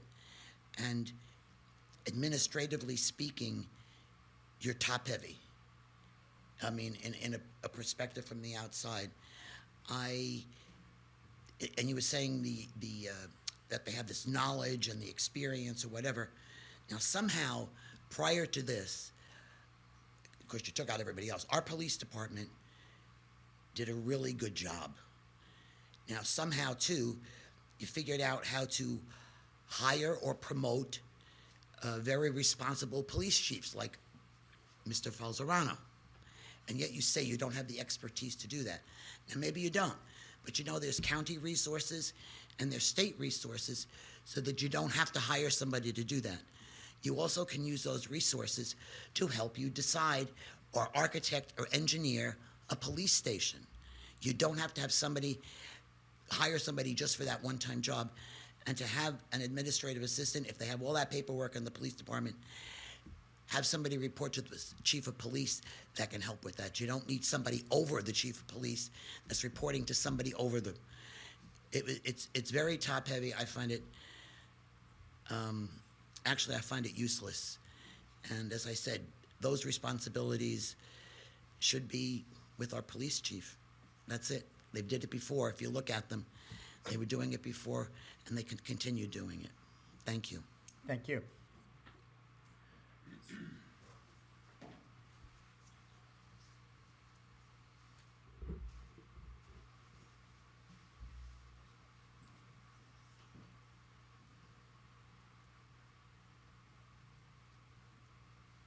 Hi, good evening. Valerie Novalis, 103 Lackawanna, Gillette. I want to thank you for your comments. I'm really going to echo a lot of what she said because that was the most rational thing I've heard here tonight. I'm here speaking entirely from a lay perspective. I don't know anything about the police. I don't know anything about running a town. However, I'm extremely concerned with, one, how and on what the town is spending our tax dollars, and secondly, the relationship between this township, as represented by the town committee, and the police department. Without getting into it, what happened with our last the chief of police was a complete travesty. The fact that our police department is now being run by anyone other than a chief of police is problematic. Just because we made a mistake then doesn't mean that we should continue to bloat the system. We had one position, a chief of police. Now we're trying to put another party on top of that with an executive assistant. And we're kicking the can down the road as it relates to appointing a new chief of police. If we're going to talk about leadership, we have commended the police department correctly. I completely agree on their excellent work in this town. If they're doing an excellent job, how can you possibly presume that anyone has better subject matter expertise than a police officer to run a police department? This is insanity. We don't need extra consultants. We don't need to pay hundreds of thousands of dollars a year on top of a chief of police to do that job. I completely agree with my neighbor from Millington. This is not a one-time spend. This is up to $335,000 extra dollars a year in perpetuity. That's irresponsible. I have not seen where the mandate is. Why is this necessary? Why is that position, whether it is filled by a retiree or otherwise, why is it necessary? Why can the chief of police not do this job, which previously was done by him or her? Why is an executive assistant needed? I don't understand. That wasn't there before. That's in a very expensive position based on the dollar signs that were put in the proposal. It seems to me like this is illicit and this is about control, and that's extremely problematic. The responsibilities that are going to go to this prospective position. It sure seems to me, again, as a layperson, that we are cherry-picking responsibilities and we are cherry-picking a department to control. Coming over the top to change the organizational structure of our police department. What's next? Are we going to do it to the fire? Are we going to do it to first aid and rescue? Where does this end? In terms of questions, I'd like to know, firstly, most importantly, where does our police department stand on this issue? Have they been polled? Are they in support of this perpetual oversight? My second question, what about fire, rescue, and other departments? Because surely they are next. The other towns that have been mentioned, which are in no way reflective of our town. You cannot compare us to Jersey City or Patterson or some of these other towns that have this position. We're not the same at all. We're tinier, we have a different composition, we have different needs. But even in those cities, one, the position makes a lot less a year. It's a much smaller expenditure and it is responsible for multiple departments. Doesn't add up. Secondly, communication. Where's the direct reporting and the dotted line reporting? Are the other departments going to be liaising with this new supervisor? Or are they going to liaise with the police department? Who do you call? That's complicated. That needs to be explained. Secondly, and this is a smaller point, you talked about the onerous nature of documentation. Are you suggesting that this new person who's going to make up to $235,000 a year is going to do the corporate housekeeping for the police department? Sure doesn't seem like it. Certainly not at that rate per hour. Thank you. Valerie, I'll respond to you. So I would suggest when the report comes out that you read it. I would love to. And, you know, please excuse me, I'm not done. Please make it public. We'd love to see it. I think I said already that it was going to be public. If it had been ready in advance of this meeting, we would have read it. Okay, have a seat and I'll respond. Thank you. 2 months. Have a seat and I'll respond. Thank you. I'm not going to debate you. I'm not looking to debate. You are looking to debate me. Now, I explained everything about this. The document will be public this week. I suggest you read it. But I would also like to challenge you. This document was an independent analysis of a former police chief of this town who has over 40 years of experience in law enforcement. He knows much more than I do on this subject. He knows much more than you do. And any insinuations about control, if anything, this township committee is ceding appropriate authority from here, where a department could be controlled, to a person who reports to the gentleman who runs our town. Now, this will be clear a little bit later in the season. One presentation we are going to do so that people understand exactly how does a township committee work? What is the reporting structure? Who runs the town? What's the duty of this board here? This board is a board of directors, and we're here for oversight. We're here to help guide. This gentleman makes hiring decisions. We approve or disapprove of those hiring decisions. And we're going to have that same role in the department.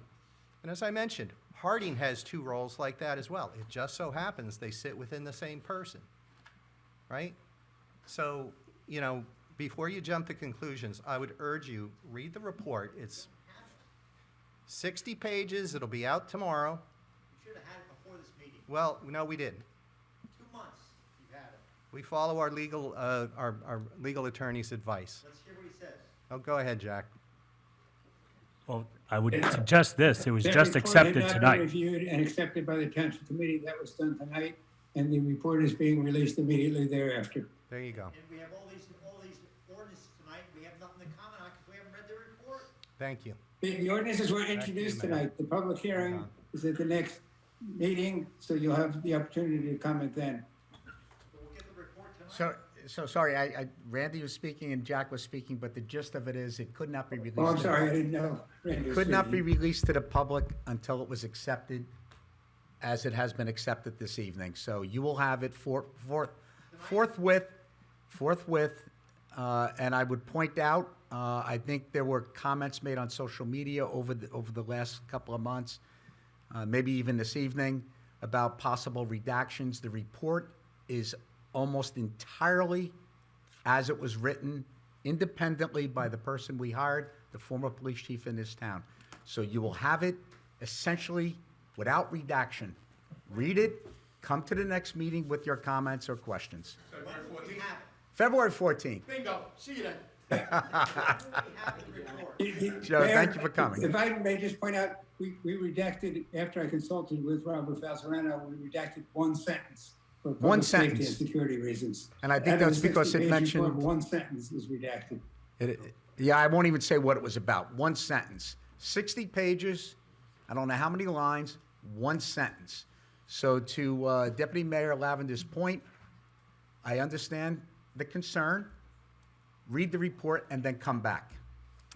Thank you. All right. Well, Thank you for your the questions. Meeting's still open Thank to the you. public. Could I? Oh, here comes Mr. Gross. Well, no, you can state your own name and address, please. Jack Smith? No. Tom Grosskopf, Gillette. Good evening. It's a little chilly in here. Can we afford some heat? Anyway, Trying to save some money in the budget. we need it. I won't go there. Anyway, I would like to say thank you to Al Gallo and his team, going to the point of how Al reacts so quickly. On Monday afternoon, after they had already closed, I sent a notice over to Al. There's an ice problem on Milton Avenue, which he knows about. Tuesday morning, his trucks were out and the ice was gone. So Al is very quick to respond. His group is doing a great job.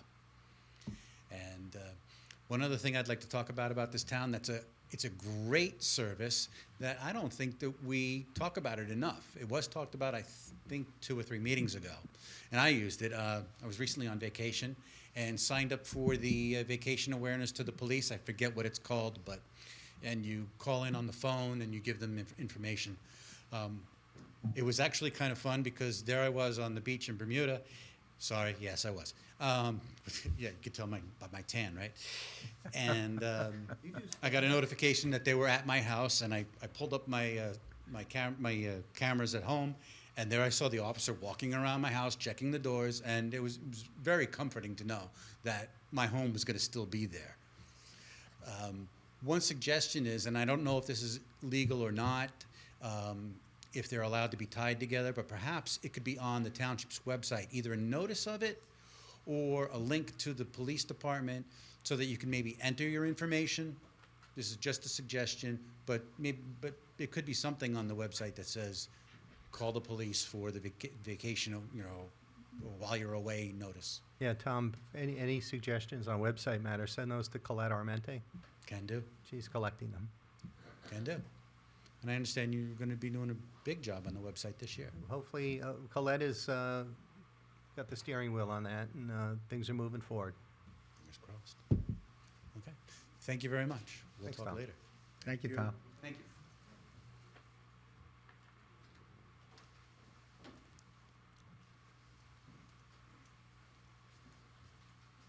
Good evening, Frank Liberato, Heritage Road, Millington. Just a couple of questions, I'll be brief. I wanted to know, I read an article in the Chatham Courier about the Southeast Morris Auto Theft Task Force, where all the townships in southern Morris County are working together in real time, dealing with the car break-ins, the thefts, that type of stuff. And Chief Gibbons was interviewed. It was actually a very good article, which kind of touched upon everything that they're working on to help reduce crime and deal with, the element that's coming in and, dealing with the car thefts. And Who is the element, Frank? Well, thieves. Okay, thank you. People with criminal activity is what I'd be referring to. Is that something Long Hill is part of that task force? Because they weren't mentioned in the article. I would hope that, we're participating. That would be a question for either Officer Chambrella or Officer Marcheski. Okay. When the safety director public safety director is eventually hired, will they be a regular at the meeting to kind of ask questions like this if we have a question related to police? Yeah, undetermined. Will they be a regular every meeting? Don't know. Will they be coming in periodically? I expect so. I think it would be good, as something to think about, just especially for dialogue with the public and, community policing. I think it would just, for visibility, I think it would be something that would be good for everybody. A question regarding the part-time engineer. Is that just employing Mark personally, or is that a firm also like we had Ferrero before? Is that working in the same capacity, or is it just? Good question. That's a good question. I'll let Randy answer. We hired Mark as an individual. Okay. He's actually left Ferrero Engineering and went somewhere else, but we hired him to finish up some of the projects that he was involved in, and quite honestly, it's going to be cheaper than hiring a consultant engineer. And so when you have projects coming up, will he be actually doing the drawings, or he will have to, bring in another firm to work with him for when you do plans and No, stuff? the intent is that he's part-time, okay, and he's going to be finishing up the projects that he's been working with. Oh, okay. We did hire Van Cleef Engineering as Oh, our do the bigger stuff. to do engineering work as a consultant firm. We are still exploring the idea of looking at a full-time engineer and doing and we would do a cost evaluation to see which way would be the best opportunity that we could provide to taxpayers. All right, good. And last question. I know I brought it up a few months back regarding, we had talked about high water vehicle. And I know, Deputy Mayor, you said it might be in the report. I haven't seen the report yet. Was that referenced as something that we would be possibly doing as a list of recommendations in Mr. Falzarano's report? That doesn't ring a bell in there, but don't quote me on that. You'll have to look in it. Okay. That's the level of detail that I'm not down to. Okay. Yeah, and the reason why I brought it up, the reason why I'm leading into it is, with the amount of flooding that we've had recently, there was actually both fire departments had responded to someone who had driven their car into a flooded area off of Poplar on Cedar. And with our trucks, with the fire trucks, we can't go in the water with them because of all the electronics. I mean, Right. it's, very expensive vehicle. Fortunately, DPW was available and, they brought their loader over. But, maybe this is something, I don't know if the public safety director who's going to be coming in can look into this, but I really think it would be something that would benefit EMS and the fire departments and police, not just one entity, but I think for any emergency You know, even if the squad, you know, you have somebody, you know, in cardiac arrest or something like that and getting to a house, and, you know, if we really have deep water, it's just something I think we should think about, you know, whether we get a surplus vehicle, you know, through grants or through military. I just think it's something that maybe we should get on the radar, you know, for something that I think would help our first responders. Actually, Frank, it is in there, high Oh, it water is? rescue, yeah. Okay. So, a little bit of perspective on this. This is a playbook, right? Mhm. And the playbook will be given to this person to implement. They might not implement all these things in the right order, and we're going to find new things along the way. But it informs the path forward. It's a map, right? You know, so things are going to come up that we hadn't anticipated because things change, right? Well, you have to. You have to be able to adjust to what the changing environment is. So but if you have something to go off of, that's great at least, so you have something to work with going Yeah. forward. But so to answer your question, high water rescue vehicle is in there. All right, great. Yeah. All right, thank you very much. All right, cool. Thank you. Frank. Yeah, and thanks to Frank for bringing that up, because actually we were together in Berkeley Heights, and they actually have a high water vehicle, and that's you know, with the weather patterns that we've seen in the last couple of months, it might be something with budget season coming up that we would think I about. thought you were suggesting we steal it. See, That's the Jersey City coming Yeah, out. that's Yeah, it, yeah.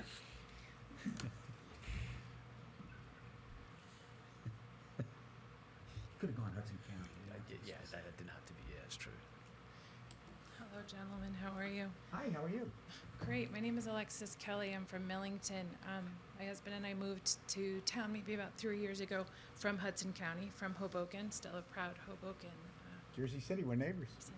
I wanted to thank Oak Flower for what they're doing for Millington. We're so happy. It was one of the things my husband and I were so excited about, having them in our town. So we're really excited about that. My question, though, for you is, with this appointment of the public safety person, I'm wondering, while I'm looking at other cities, we're talking about Jersey City, we're talking about Patterson, we're talking about Atlantic City. These are cities with a huge kind of urban makeup, maybe one could say higher crime levels than a place like Long Hill. The annual salary for a public safety person is, in Patterson, $127,000 roughly. In Jersey City, $124,000 roughly. In Atlantic City, $115,000 roughly. And that person also is in charge of all of the other services, the fire department, the emergency management, and if I understand correctly, the person that you are liking to hire, their salary would be over $200,000, with an assistant being paid over $100,000, and they would not be required to be in charge of all of the other systems. The emergency management system, I realize that those are volunteer systems, but they would not be in charge of coordinating them. So my question to you is, where are you coming up with this salary?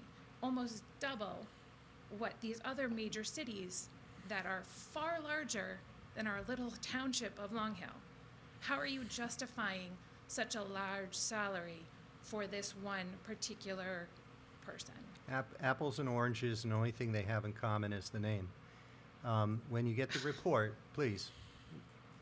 Do you want to take me seriously, my answer?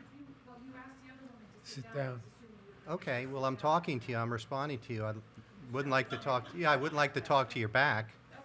Oh, I didn't want to be told to sit down, so I chose to sit So- down myself. As I said, apples and oranges, right? When you get the study, take a look at it, and it goes through the number of miles in the town, the demographics, the evolution, et cetera, et cetera, et cetera. All the recommendations in there are based upon what the town is and where the town is going. Now, in terms of this role, we called it a public safety director because in the future, we want to see coordination between all these different volunteer organizations. We could have called it anything. We could have called it a police director. We could have called it, Or a police chief. but it's not a police chief because it's a civilian position. Okay. all right? In terms of where did these salaries come from, this is what the market bears for the skills that this person is bringing to the table, right? And look, Randy, you researched it. This is what these positions cost, so it is what it is. Okay, are you telling me that Long Hill Township has a crime rate that I am not aware of? It's not, look, Or- it's Jersey City, look, I grew up in Bayonne, so I understand Jersey City and Bayonne. My parents worked in Jersey City, Wonderful. all right? Great places. It's a totally different situation there. They have a much bigger organization spread across numerous departments. Their first responder services are all salaried employees. I'm sure that the person who's getting paid $120,000 in Jersey City has a far bigger support staff than this person does. All right? So what I would encourage you to do is, with an open mind, read the report and then figure out what you disagree with, and let's have the conversation the next time. And I would only point out about Jersey City, since you mentioned that. I can't speak to the other towns, but Jersey City, I'm almost sure that's a political appointment by the mayor. It reports to the mayor, and really is his, I want to say a derogatory word, No. but it's just almost a liaison. No real operational control, if I remember correctly. I would just ask that you continue to keep an open mind and to listen to the citizens who are coming up with their concerns, because this is my Absolutely. first time that I've been to one of these meetings, and I feel that I would like to come back, but I would You're like welcome to feel come back. that my concerns are being heard and actually taken into consideration, not just observed. I don't know if that's the correct word. Well, I applaud you for coming. Yes, so I was here at the planning board meeting last night. It's amazing. Sitting up here isn't as intimidating. I was sitting in the back row yesterday and listening to folks come up and speak, and I said, wow, that's pretty tough. So I applaud you for coming. I don't think it's an easy thing to do to get to that mic. Yes, thank So you. Thank you for doing We so. appreciate your comments and your questions also. Thank you. Thank you. May I sit down? Hey, may I just, oh, I'm sorry, go ahead. I'm sorry. Is anybody in the, I don't want to say courtroom. Courtroom, yeah. Yeah, I guess it is the courtroom. If there's nobody else, Megan online. Pamela Ojens would like to speak. Hi, Pamela.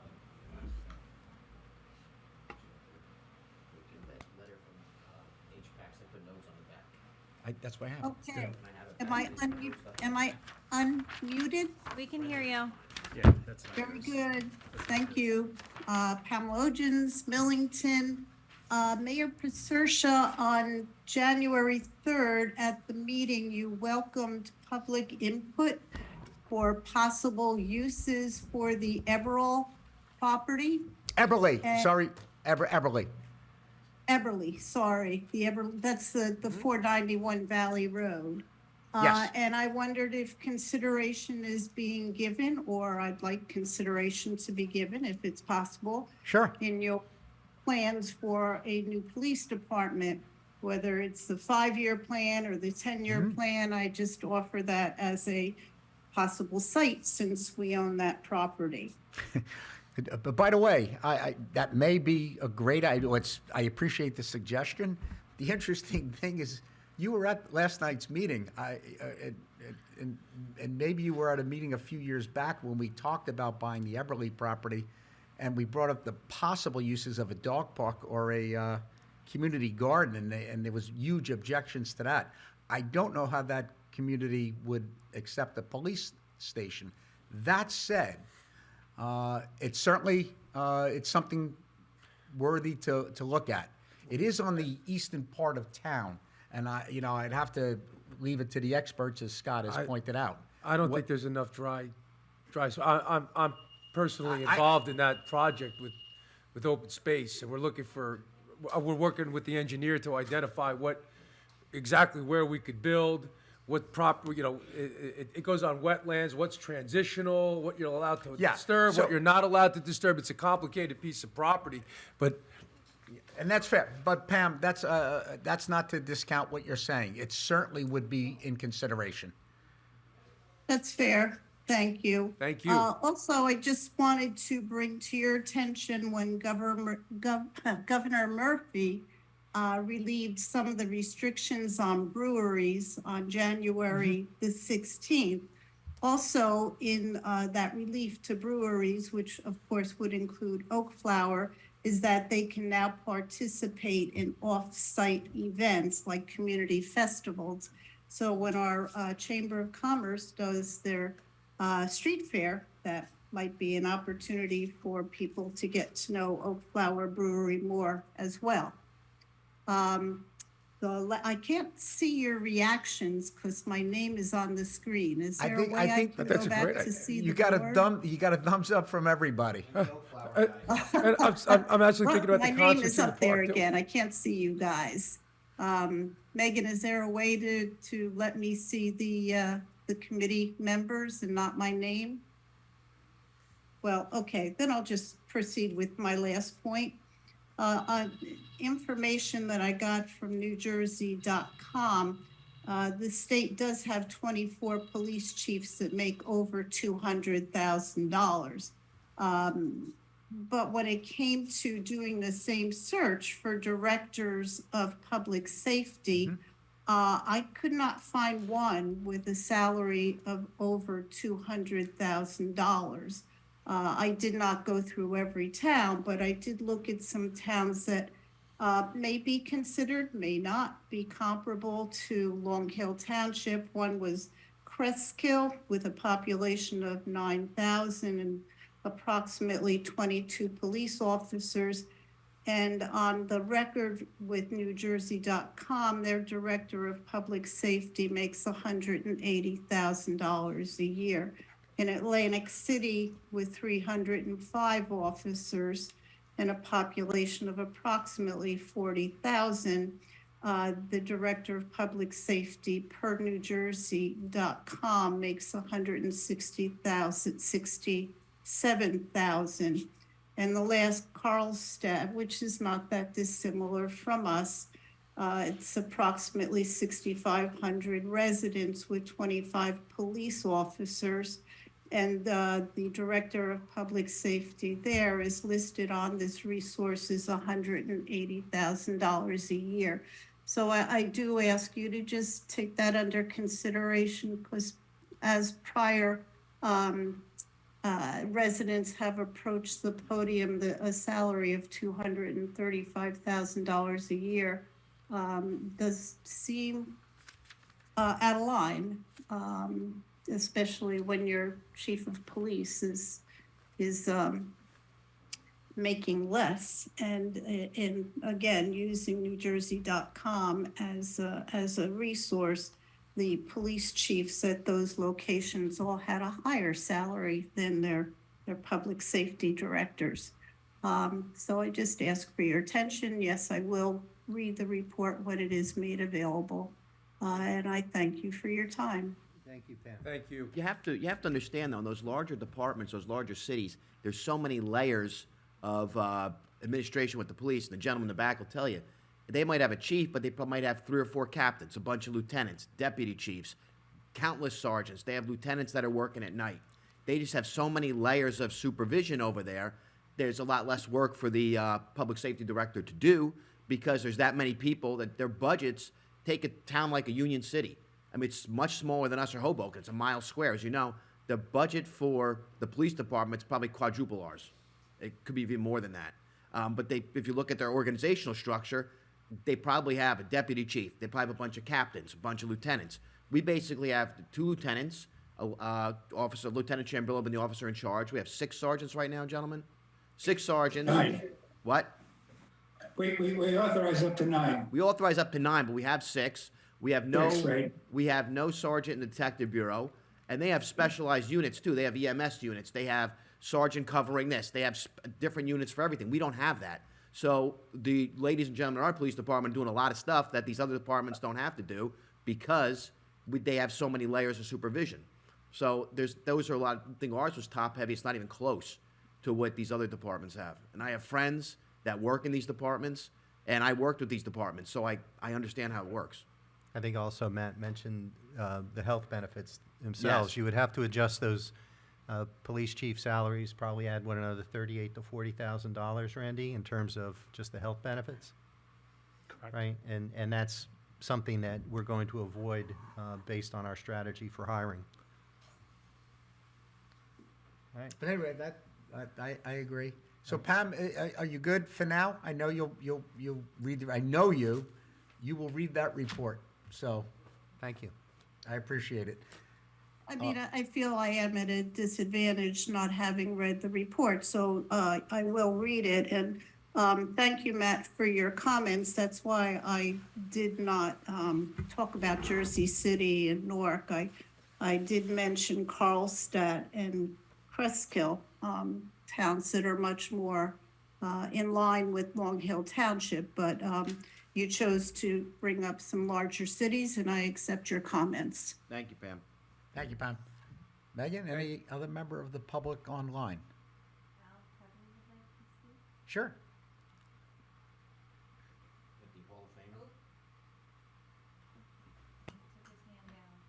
Dennis Sandow would like to speak. Dennis, can you hear us? I can hear you. Can you hear me? You better than when you started, so continue and I'll let you know if we can hear you. I have a comment about the food truck issue, believe it or not. It seems like the food truck issue is based around a perceived problem, which may not be a problem, with a food truck parked in Millington in front of Oakflower. But we have a much more serious food truck problem throughout the town, which also has to be brought into consideration. And that is the food trucks that drive around selling food, not from a fixed location, but from anywhere they happen to want to park. Now, not only do these food trucks show up in residential neighborhoods driving around, they also typically have loud music or bells, and they're a nuisance. And I hope that when you get around to discussing food truck, you bring into account these vagabond food trucks that are all over town. Jeez. Are Dennis, these gypsy food trucks? Dennis, I sure hope you're not talking about the ice cream trucks, because Oh, yes, there'll be a yes. lot of children in town, and I'll give them your address. I'm talking about the ice cream trucks. I've never noticed And if you food if trucks. you have Dennis, a- if seriously, you- where? if I you haven't seen. I have. If you attempt to regulate food trucks, you're going to have to either include the ice cream trucks or in some way, shape, or form exclude them. And once you start excluding a particular class of trucks, where does that end? You know, food for thought, Dennis. So no pun intended. That was actually pretty good. Food for thought. You get it? I think Food truck. the screen trucks are great, but I have noticed that they're like when I'm walking throughout town, I do see them, just randomly stopping. Get the at- ice cream. Have a But different business model. I love them. I think they're but awesome, what and are- I'm in no way trying to complain about What them. other But it food- brings up a great point. What other food trucks are driving around town? I haven't Only seen- the screen truck is the one But I'm. they have a different business model. They don't stop. You have to order in advance, and they come to your house. They just don't drive around. You can't fly Oh, them down. okay, because I have seen them. Okay, so that person. That's already in advance. They put out an email or text. Hey, if All you right, want all something, right. we're So going to it's be not in. a random stop. It's No. a stop in front So of a house. Dennis, Okay, got it. if you still hear us, you're talking about food trucks that are driving around town, correct? No, I am talking about the ice cream trucks. Oh, That's what I thought. There are the ice cream party trucks, which Ew. operate Thanks for out that of Sterling. clarification, Matt. They go to a and they predestined probably spot. also would fall under regulation unless they're excluded. And what I'm attempting to do is caution you that there are some benign and friendly food truck business models that we might want to exclude. And if we do, then where do we stop excluding them? Okay, well, to all the children out there, I support the ice cream truck, for the record. Anybody, Dennis, you have anything else? No, that was it. I just want to broaden the scope of your ordinance discussion. Thank you, Dennis. Thank you. I think we have one more person here in person. You're welcome to the mic. Thank you. Hi, Emily Bailey. I live at 91 Lackawanna in Gillette. I just wanted to bring up as a question, with the hiring of the new public safety person, with using the premise of excluding or looking at retirees to potentially exclude the potential of higher healthcare benefits, as we said, does that set up a precedent, and maybe this is more to Attorney Partridge, does that set up a precedent of other types of discrimination of who might be able to fill that role? In what sense? You're excluding me. Well, I mean, I work in healthcare, so I understand how much healthcare benefits can cost. But my concern is how it's phrased, that it's being marketed is not the right word, but being told to us, the public, that one of the considerations as a cost-saving measure to justify this position was to look for those candidates that wouldn't have high of a benefit package as, say, someone that's still active in the force, but somebody that's retired from the force, or a civilian that is now a civilian because they're retired from their role as a police officer. Yeah, I appreciate your concern on that. So, really, it has to do with the pool of potential applicants for it. It's not near impossible to get an active police officer to leave their pension and take a role like this, right? And so what we've defined this as someone who has X number of years of service that we can bring in, you know, almost like. So this would be kind of in the job description that is in the report we're all going to read, or how? I mean, I don't think it's that. I don't think it's that granular in the report. I think the job description and the agenda is what I would refer to there. But we're not excluding anyone who meets the qualifications. Right. It's just likely based on the pool of applicants that they would not need health benefits, but that's not a criteria for hiring per se. Well, I appreciate that clarification because it sounded more like a stipulation. Yeah, and let me read the It will ordinance. not be. The ordinance itself gives a bachelor's degree, master's degree preferred from an accredited college or university in public safety, administration, police science, or related field. A minimum of 10 years experience as a member of a police department or other law enforcement agency, 5 years of which shall be in a command level position, captain, deputy chief, or chief, and administrative capacity. So, you know, while you know, everybody's talked about retired people, this does say if you need 10 years of experience. So if somebody were to leave a law enforcement after 10 years, which quite honestly, being in government as long as I have been, I don't see that as a probability, if you will. So that's why everybody's been referring to a retired person in police functions, because reality is that's probably the collection of applicants that we're going to get. Okay. Right. I appreciate the clarification. As a layperson, I'm not in government. As I said, I'm in healthcare. I've been in healthcare for 20 years. Sure. So I can appreciate, though, as a member of the community, how it sounds different than how you just explained it now. Yep. So I think that's important for the public to hear. Thank you. I Thank appreciate you. it.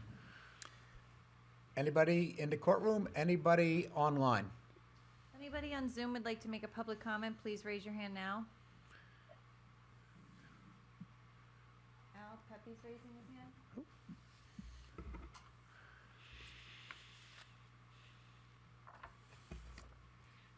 Diaz, can you hear me?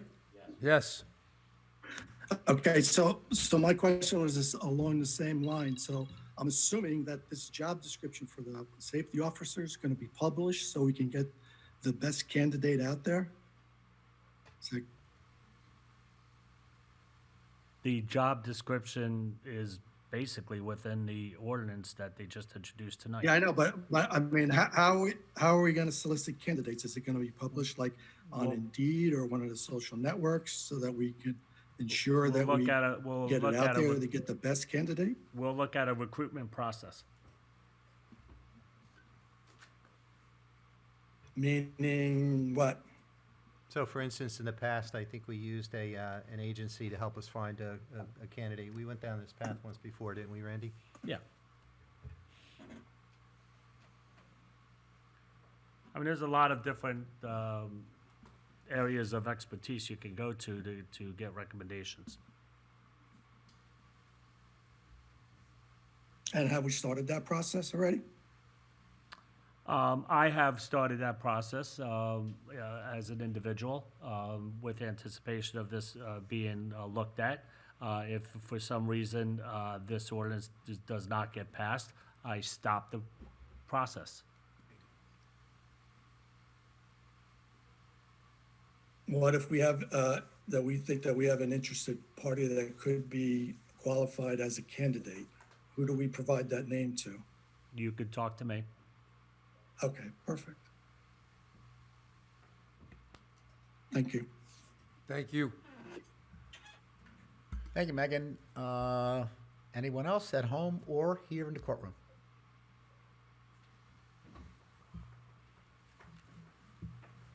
Anybody else on Zoom would like to make a public comment? Raise your hand now. I don't see anyone, Mayor. With that, I wish everybody a good evening. No, she's spoken already. What, okay, it's getting late, so if you wouldn't mind, I know you've already commented. Karen Nyquist from Millington, I just want to say, as you spoke and you've been giving information regarding this position, and very honestly, your lack of deep knowledge of the report and the way you responded, I don't have confidence that this was a very open discussion. And especially, I mean, things should have been defined. Like, we should know what is your recruitment process. That should have all, in part of good governance, you provide the information about how you're making decisions to the public so then they can trust the decisions that you make.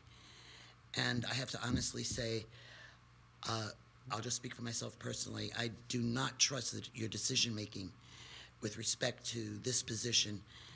And I think it's very unfortunate that I think that the report was not openly reviewed.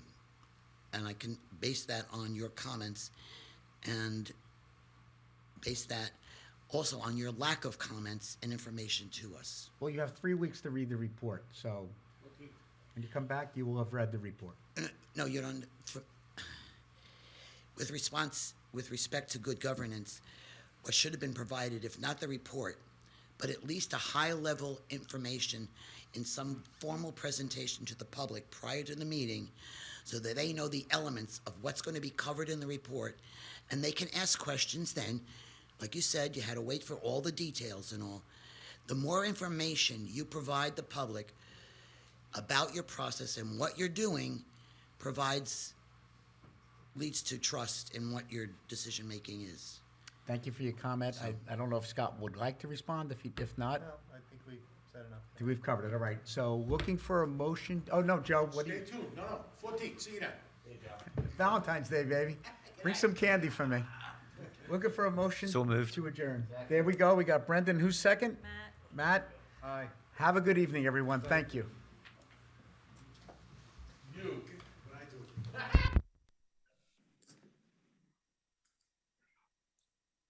Good night, everybody.